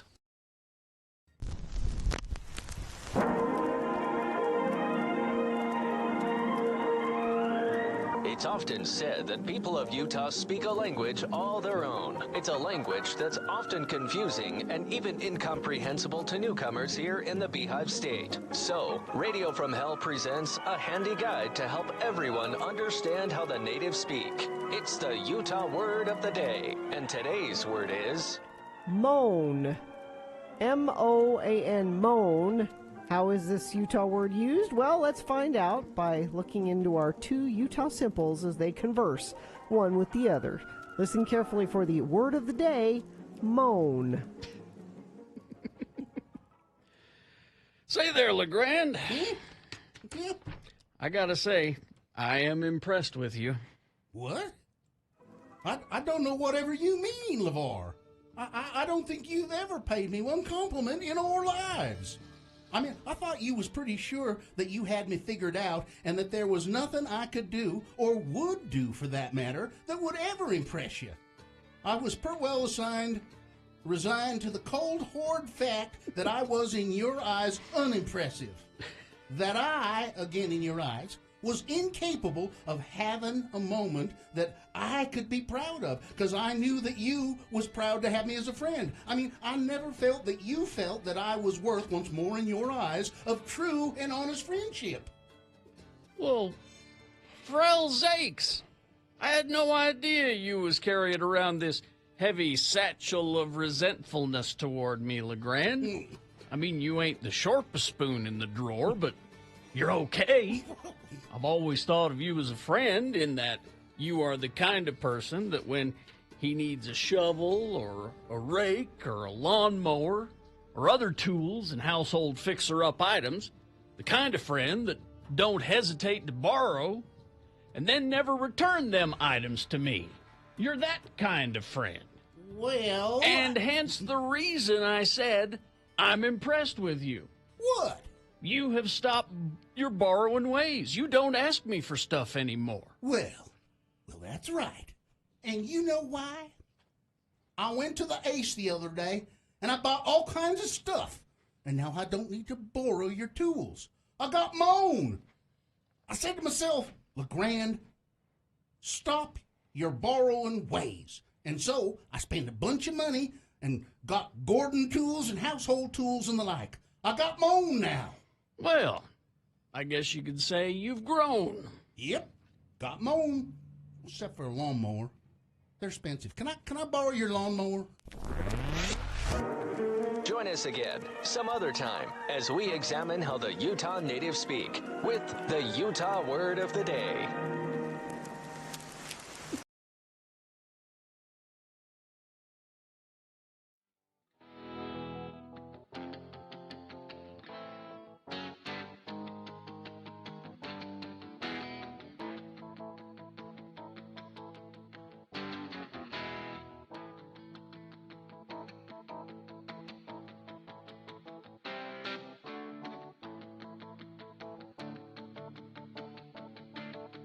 All right. Big, powerful guitars and her big, amazing voice. Haunting, Carrie. Haunting, excuse me. Her haunting, yes. Her haunting voice.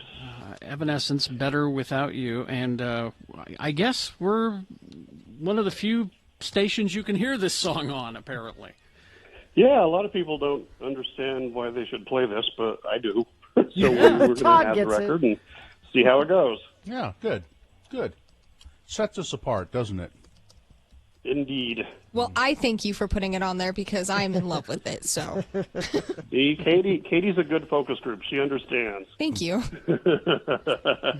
All right, Todd. Well, thank you for providing us with that song, and I know you've got to prepare for the big meeting we have coming up, and then of course you can Oh, hear. I can't wait. You can hear Todd on the radio doing his own radio show, 3 to 7 every weekday here on X96. Mm-hmm. Absolutely. Hang out with me this afternoon. All right. Thanks, Thank Todd. you. Thank you, Todd. Let's Thursday turns with Todd on X96. Fan from hell! All right, we will take a break. We will be back with a reasonable amount of news and Boner Fight, all coming up after these. And now a message from the State of Utah COVID Task Force. Yeah, this one thing that they really want you to be aware of, Utah County Health Department has 7,000 COVID-19 vaccine appointments this week available in Spanish Fork, Provo, and American Fork.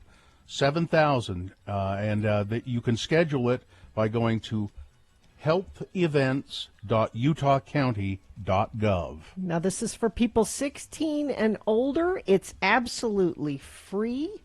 And I think some people have waited because they thought, I've heard it's hard to get an appointment. It is not hard to get an appointment. You want to hug your grandma. You want to gather together with a group of people. This weekend, we had some friends over. All 6 of us vaccinated. We had dinner together. It was great. You want to do those things? Get vaccinated. So remember this, though, Utah County, they have 7,000 doses. Go to healthevents.utahcounty.gov. The new Norm. Spell it with me now. N-O-R-M. And now we'll use it in some dialogue as our 2 Utah men, LeVar and LeGrand. Today the boys are standing outside the ward house chatting with a new ward member who has just moved in from out of state. Again, the word is Norm. Well, Brother Jensen, it's nice to have you in the ward. Where do you come from? Yeah, what ward was you in and where? I'm from a ward in Anaheim, California. Well, we kind of spotted you as a Californian. Yeah. You may have noticed that not many of our ward members wear Hawaiian shirts to church. Nor do many of the male members of this ward have pierced ears either, Elder Jensen. Yeah, I'm hip. I felt like the brother from another planet in there. Thank goodness I wore shoes. Well, why didn't you bring Mrs. Jensen and the little Jensens to church today? Maybe they haven't moved up here with you yet. Or if they are here, I hope they're not sick. Oh, no, I'm not married. Oh, a Californian and a bachelor too, huh? Hey, is Anaheim anywhere near San Francisco? No, it's not. Anaheim is the city that Disneyland is in. Oh, that's right. Disneyland. That's that big amusement park with Mickey Mouse and stuff, ain't it? We never been to Disneyland. We've been to Lagoon. That's an amusement park. It's good enough for us. You ain't gonna wear any of them mouse ears to church, are you? No, I don't think so. I don't imagine I'll be wearing this Hawaiian shirt again either.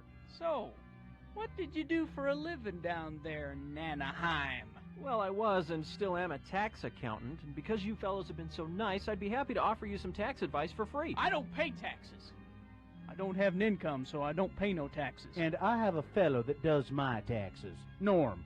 Oh, what's Norm's last name? Is he in this ward? I'd kind of like to meet him. No, his name's not Norm. His name's Evan. Evan Christiansen. Why did you think his name was Norm? You said your accountant's Norm. No, he said his accountant was Norm.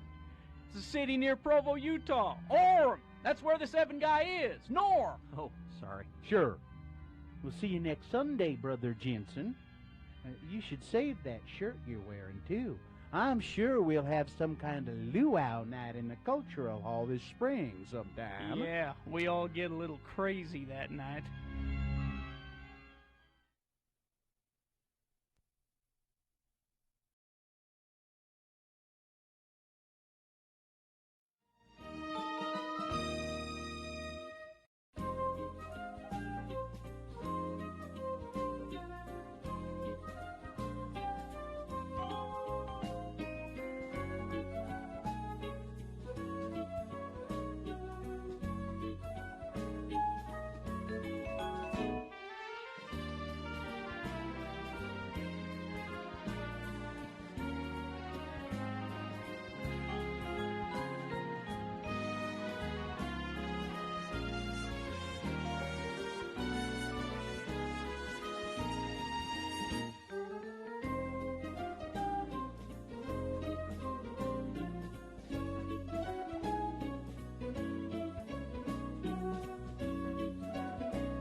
Okay, 9:21.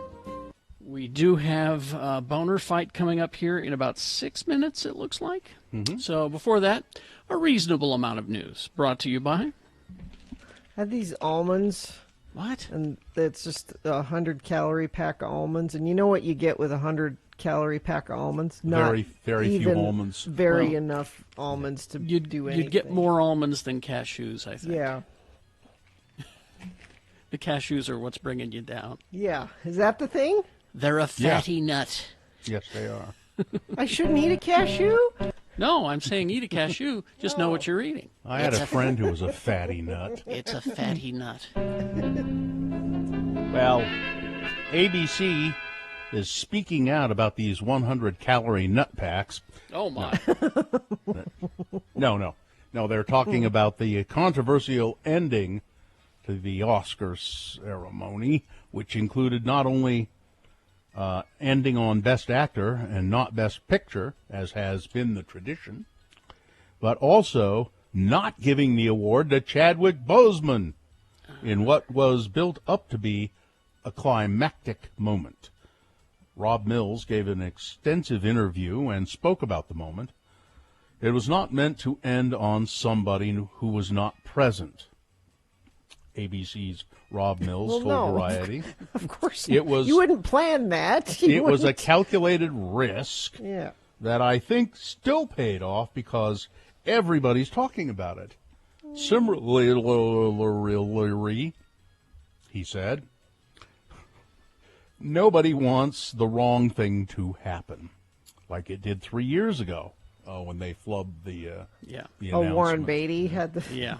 Oh, it's La La Land. Oh, wait, no, it's Moonlight. It's... But everyone was talking about it. I think some people thought maybe they missed some awards. Why is Best Picture early? Or what's happening? Well, this is crazy. Almost like, whoa, hey, we're nutty here at ABC. Mm-hmm. It's, he is trying to put the best paint on this he can because, well, his job is now in jeopardy.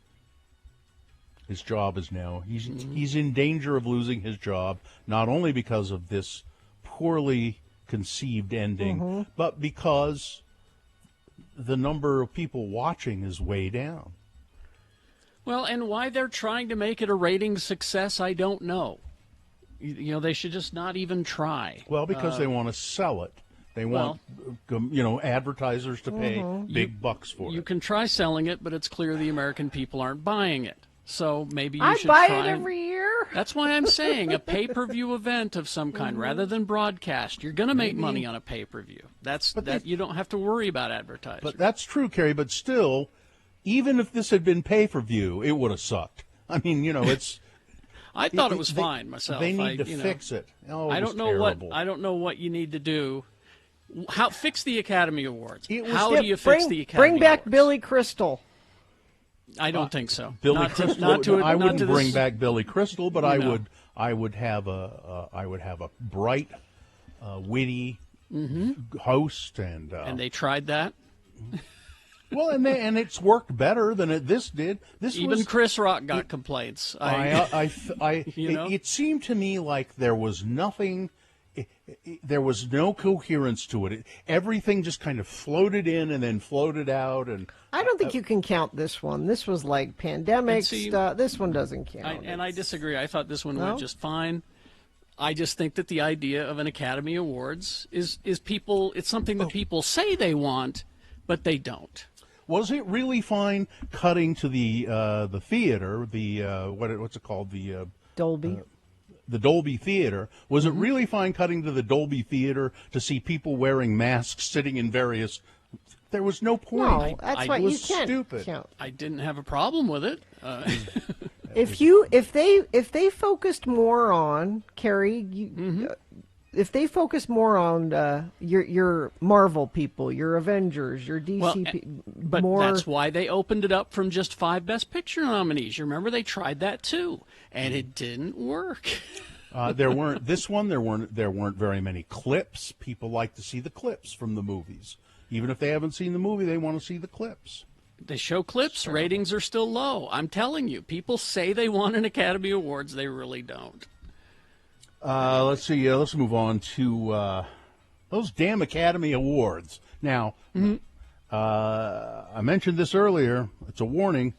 Domino's Pizza is bringing back the Noid. And then it says here, and I have a problem with this next sentence, or this part of the sentence. Domino's Pizza is bringing back the Noid, the popular mascot from the 1980s. What? Who? Popular? Well, Really? present. How about present? He You was mean there, but he was there. Yeah, he was there, not necessarily popular.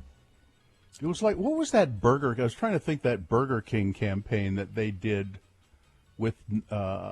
It was just some guy, some anonymous guy who was a. They just. I'll look it up. But this thing, the Noid was just annoying to people, I thought.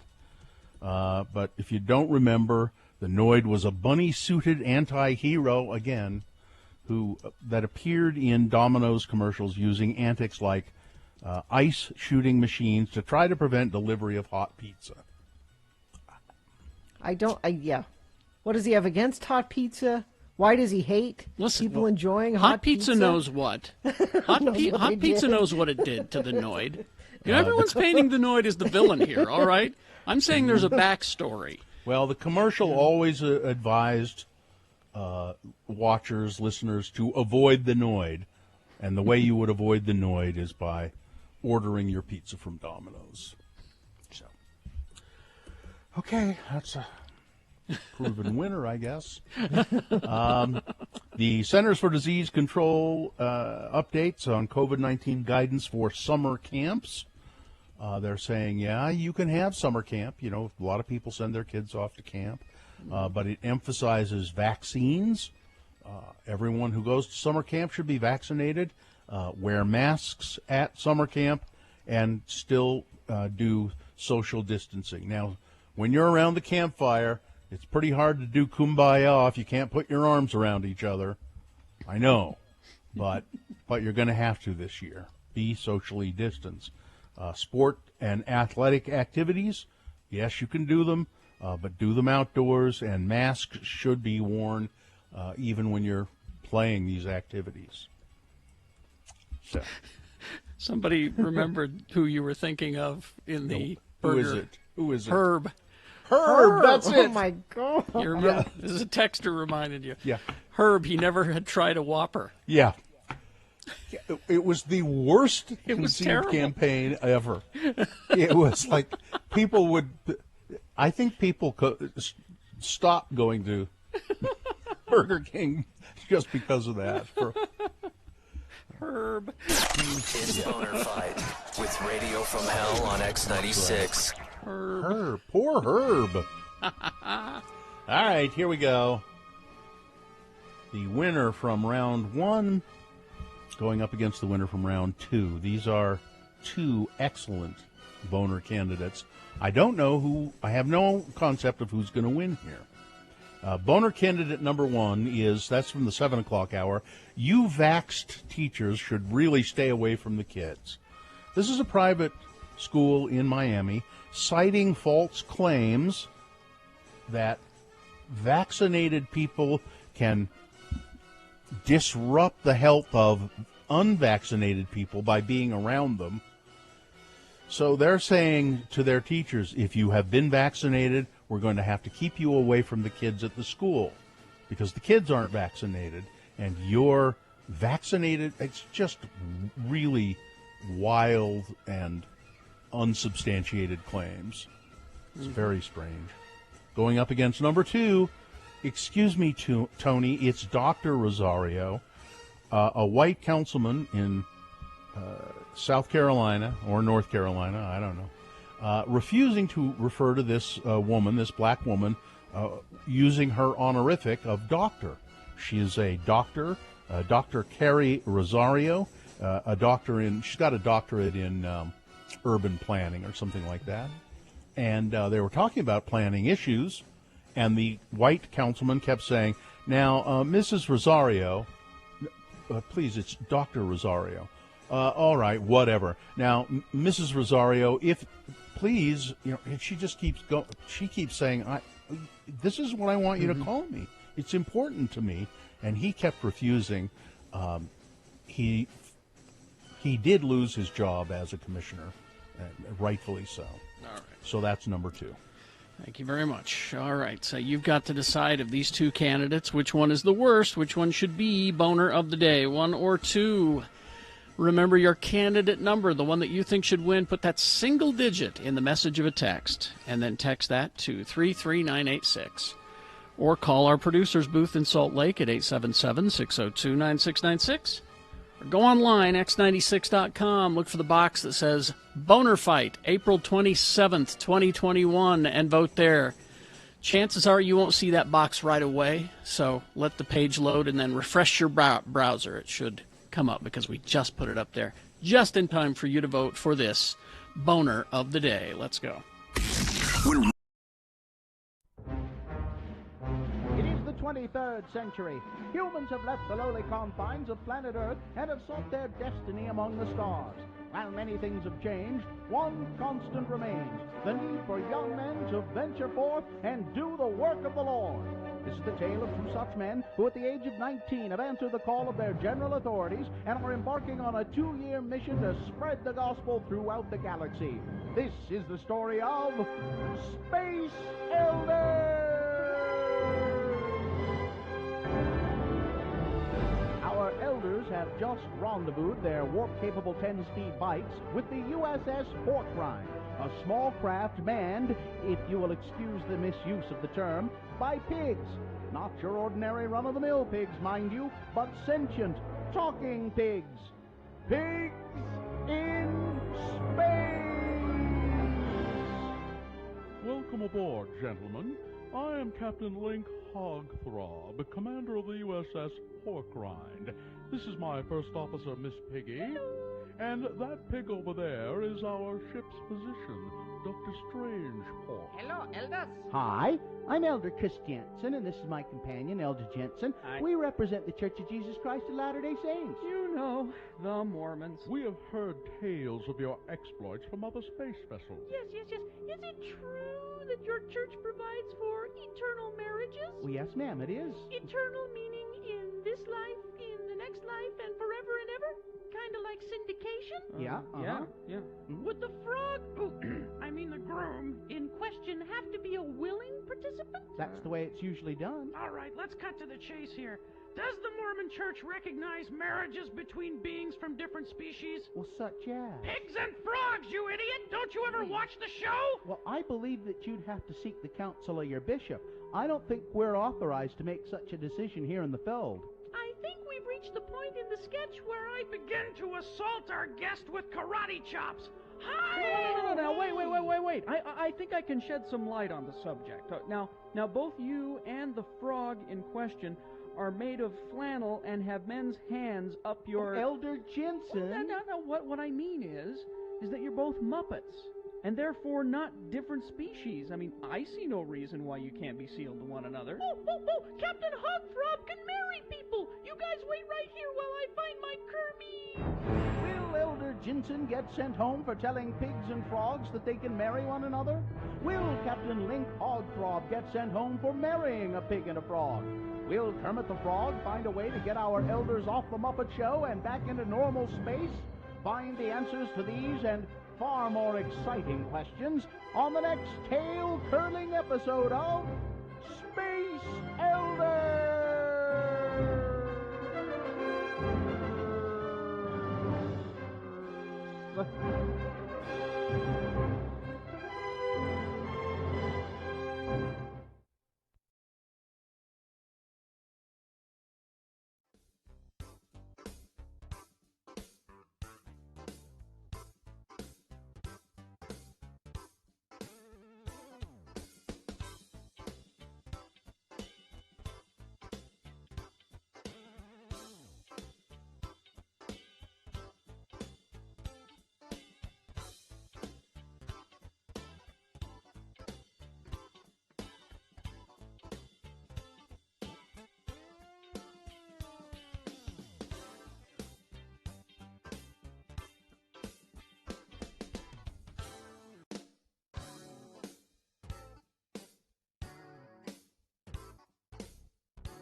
Okay, let's award Boner of the Day. And that's brought to you in part by, or totally by, Gina. Well, in part. Okay, you're sure? I notice you've considered a moment there. It's brought to you in part by a double hamburger, double cheeseburger, and a big pile of French fries. That's your burger for the month? Yeah. Is it a 4-pounder? My 100-calorie pack of cashews, which is 2 cashews that are 100, because apparently they're a fatty nut. You're a fatty nut. Yeah. So we had, this is pretty much a stomp here. Double the votes. So number one was, you vaxxed teachers, you need to stay away from the kids. This some nutty theory that this woman who runs this exclusive private school in Florida has about vaccinated people somehow being able to disrupt the menstrual cycles of women and mess with the. It's like magic or voodoo or something. No, it's not. It's not a thing. It's bizarre, but she believes it to the point that she's told the teachers at the school, if you've been vaccinated, you can't be around the kids. And that went up against, excuse me, Tony, it's Dr. Rosario. This is a woman who was just insisting on her right to be addressed as she chooses. Well, she's earned it. Yeah, she's earned a doctorate. Just like Dr. Jill Biden can be Dr. Jill Biden, damn it. But she was eclipsed, really. Double the votes for boner candidate number one. You vaxxed teachers better stay away from the kids. All right, that's your Boner of the Day for April 27th, 2021. Now qualified to be Boner of the Week. You know, you can just buy a big bag of almonds at the Costco. Yeah. Giant bag of almonds at the Costco. And put about, I forget the number, maybe 25, I think, something like that. Just put 25 almonds in a little cup and then eat them. There's your 100. Then I got to count out the almonds. And... Yeah, and you don't have the opportunity to litter the planet with more packaging. Well, we get these because they go in the kids' lunches for school. Yeah, there. and counting out 25 almonds and putting them in a little reusable container, that would never fit in a kid's lunch for school. You can't do the reusable containers for kids' lunches. Really? Now. Huh? Little Tupperwares? No, not now. It's COVID. They want everything to be. They don't want you taking things back and forth, and has to be disposable. Put it back in your lunchbox? And... No, no lunchbox. You brown paper sack. There's no lunchboxes? It's well, then you can put the almonds in a little brown paper sack, a smaller brown paper sack. Is that why I'm having trouble selling my lunchboxes on eBay? Could be. It's or maybe people just don't. It's COVID stuff. It'll come back. Okay. It'll come back. That seems odd to me. 2 cashews. 25 almonds. It's barely even. It almost is worse because it makes your tummy go, oh, okay, so we're doing this, and then you don't, and then you deny them any more than that, and it's like. Pfft. Well, this is a conversation we had yesterday or the day before about breakfast cereal, because Sue treated me to 2 boxes of breakfast cereal, and then a fun pack of the like the Frosted Flakes and the Fruit Loops, because they have those small ones in the small boxes and they're all packaged together. So here's what she said: watch your portions on the Cheerios. They're very high in calorie. And I went, Cheerios? She goes, yeah, your Life cereal is 100 calories per cup. But for some reason, those oatmeal Cheerios, and this is one with like some kind of nut cluster or something around. Oh, those are good. I like. It's those. Not the honey nut. It's the oatmeal nut or whatever it is. Yeah. They're like 150, 170 plus cup calories. Yeah. It's because of sugar. But then the Fruit Loops, Yeah. in the individual package, 100 calories even. She said, "I'd rather." A package of Fruit Loops, Gina. There you She go. says, "I'd rather you have those than an uncontrolled portion of the Vanilla Life that you had."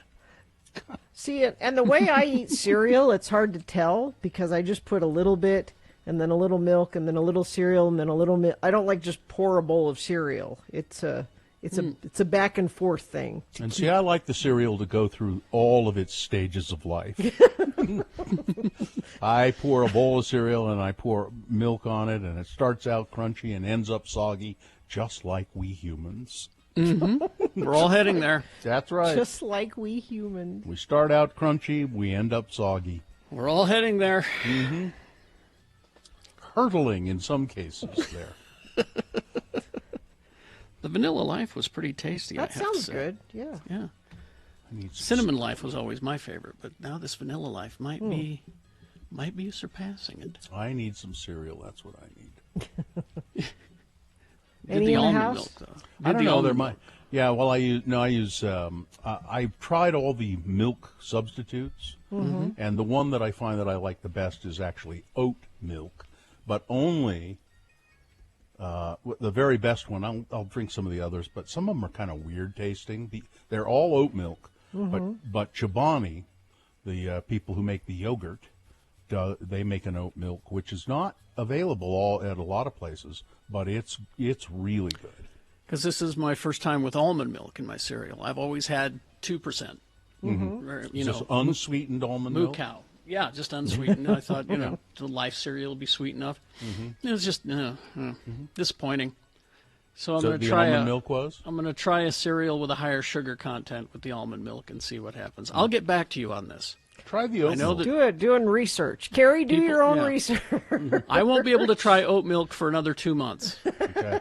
Because we have schedule. Boxes and boxes of the almond milk from Costco. So it'll be easily 2 months till we go through the almond milk to get to the oat milk. All right. And it's good to support that Chobani guy too.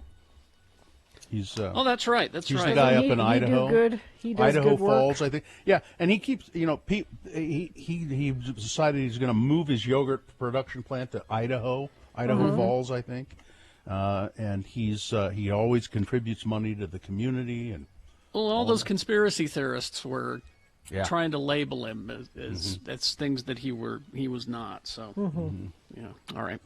We'll take a break. We will be back to crawl towards the exits after these. UtahAdvocates.com. Yes. If you've been injured in an accident, particularly, let's say, one caused by a distracted driver, who's trying to eat his breakfast cereal while he's driving, or... You or might texting. You might think those people are heroes, but they're not. Shaving. We heard about shaving today. Yeah. So once you're done with the police, and make sure you call the advocates, 801-355-5550, because these accidents you get in, if it's not your fault, you should not be forced to go through all of the problems and the humiliation of it, and the advocates will step in and help you. Now, they don't charge you any money. The phone call doesn't cost you anything, and the services of these attorneys, it doesn't cost you anything until they get you a settlement, and then they take a little bit there. So if you've been hurt in an accident and you don't know what to do, call the advocates, 801-355-5550, or go to UtahAdvocates.com. Sturdy. Spell it with me now. S-T-U-R-D-Y. And now we'll use it in a little bit of dialogue, starring as our Utah friends LeVar and LeGrand. The scene takes place in LeGrand's family room as this conversation ensues. Again, the word is sturdy. A beautiful sight, we're happy tonight, walking in a winter wonderland.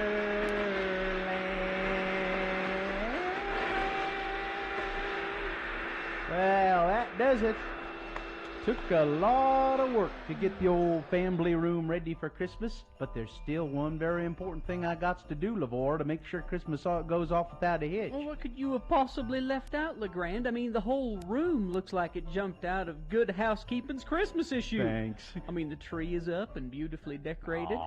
There's mistletoe and holly wreaths in all the right places. Don't stand under that mistletoe. Oh, all right. And the stockings are hung by the chimbley with care. Yeah. What possibly could you have left out? Well, just come on over here by the fireplace, LeVar. Come and take a good look inside the fireplace and tell me what you see. Looks like an ordinary chimbley to me. Look at all that soot. If I don't do something about all that soot, Sandy will pass us by this year. I don't follow what you're saying. Well, sturdy. The fireplace sturdy. That soot's nearly a half-inch thick. Well, that's what happens with all the smoke. The chimbley gets sturdy. Well, you know how particular and health-smart Sandy is. Yeah. Sandy won't come down any chimbley sturdy. Me too. I feel the same way that Santa does. Huh? I mean, me neither. I won't come down a chimbley sturdy neither. That's funny. You playing Sandy somewhere here in town, LeVar? I can't imagine you as a Santa Claus. Oh, I'm a great Santa, LeGrand. I got a big bag of goodies, if you know what I mean. No. A big bag to stuff down the chimbley. But only if it's clean. I better call someone to come over and clean this year chimbley, or Sandy won't come. Stop it! You're killing me. What? Who are you gonna call? You gonna call one of them doctors that specializes in chimbleys? Maybe he could prescribe a shot of penicillin to clean it out. No, I'm just gonna call a chimbley sweep. He'll bring a big, long brush and then climb up on top and shove it down the flue. Well, that sounds painful. You know, LeVar, sometimes you really puzzle me. Shove it down the flue.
Yeah, I thought that might have ended up as a boner candidate.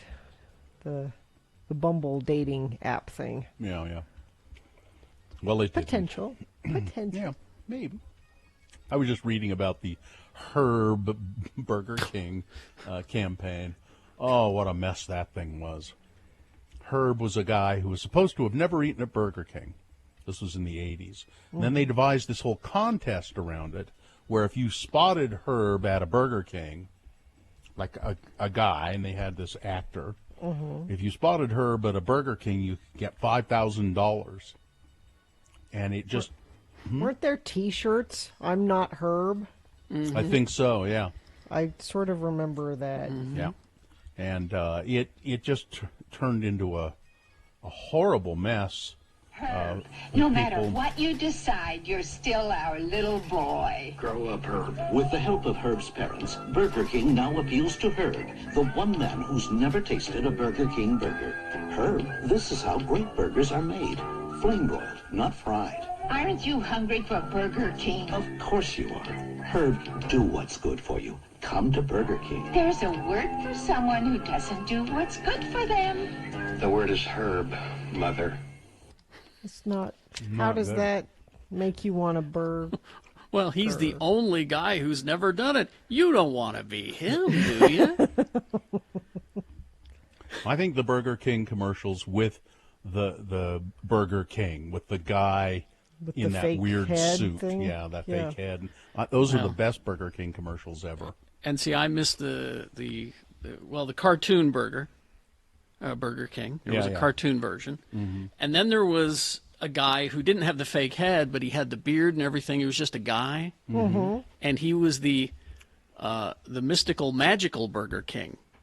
And his gag was that he did magic tricks, and that appealed to the kids. I'm the mystical, magical Burger King. I can do about anything. You know.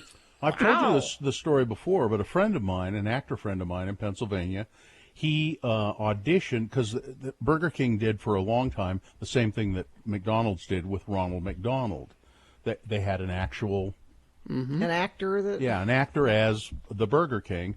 And, you know, Ronald McDonald was a guy, went around to different McDonald's, and the Burger King was the same thing. Well, a friend of mine auditioned for it, and he got the job as the Burger King. And he was so good at it that the Burger King corporation, whoever owned them all, said, we'd like you to stay on and train other people. Other Burger Kings. To recruit. So he would go around the country, and they'd have, you know, they'd announce that he was coming, and all these people would come and try out for him. And then he'd have a few classes and show them the things that he did to be the Burger King. I also remember the cartoon Burger King because it was a famous voice actor. I want to say it was the guy who did Tigger. It was one of those, you know, one of those big names, voice actors. Like and Paul Winchell or something. Yeah, one like of those. that. And he would laugh. He'd say, Burger King, where kids are king. You know, which really appealed to the parents. That was helpful. Cartoon Burger King. At this time, Burger King begins a nationwide search for one man. His name is Herb. We don't know much about Herb, only what his friends tell us. Herb was unusual. Herb was different. What his parents tell us. Herb was never what you'd call Normal. His former teacher. You had to know how to talk to him. Herbert, pay attention. What? Yeah, I know.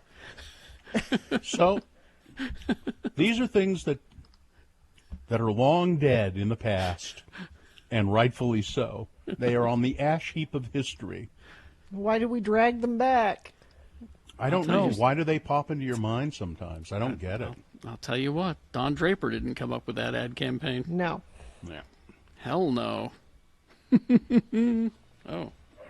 Here's the Burger King himself. Your Highness, exactly what is it you go to Burger King for? Lunch. Yes, but I mean, is it the Whopper? Thank you. Or the fries? Don't mind if I do. Or the shakes? Chocolate. Sir, what is it that brings you to Burger King? Why, the Royal Motorcycle, of course. Oh, see, Burger King, where kids are king. There you go. All right. Let's do the promo and crawl towards the exits here. Burger King, where kids are king. Kids are king. All right.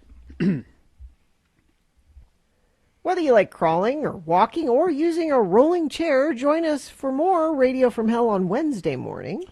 You know that Things That Must Go is happening at 6:45, and I know you like to complain about things, so let us help you. Just email your must-goes to radiofromhell@x96.com, and we'll use our powers to help, maybe. Then at 7:45, Dr. Cobble joins us to answer your COVID and vaccine questions. And yes, he is a real doctor. He's not like your crazy uncle on Facebook, so please call in. Of course, there'll be more than all that on Wednesday's Radio from Hell show on X96. Okay. All righty. Speaking of the ash heap of history, there's another promo down. I think we're good? Yes. Right. Fine job, Katie. Thank you. Live long and prosper, bitches. Don't you know who I am? It's hard to find good haggis in Vegas. Corey is next.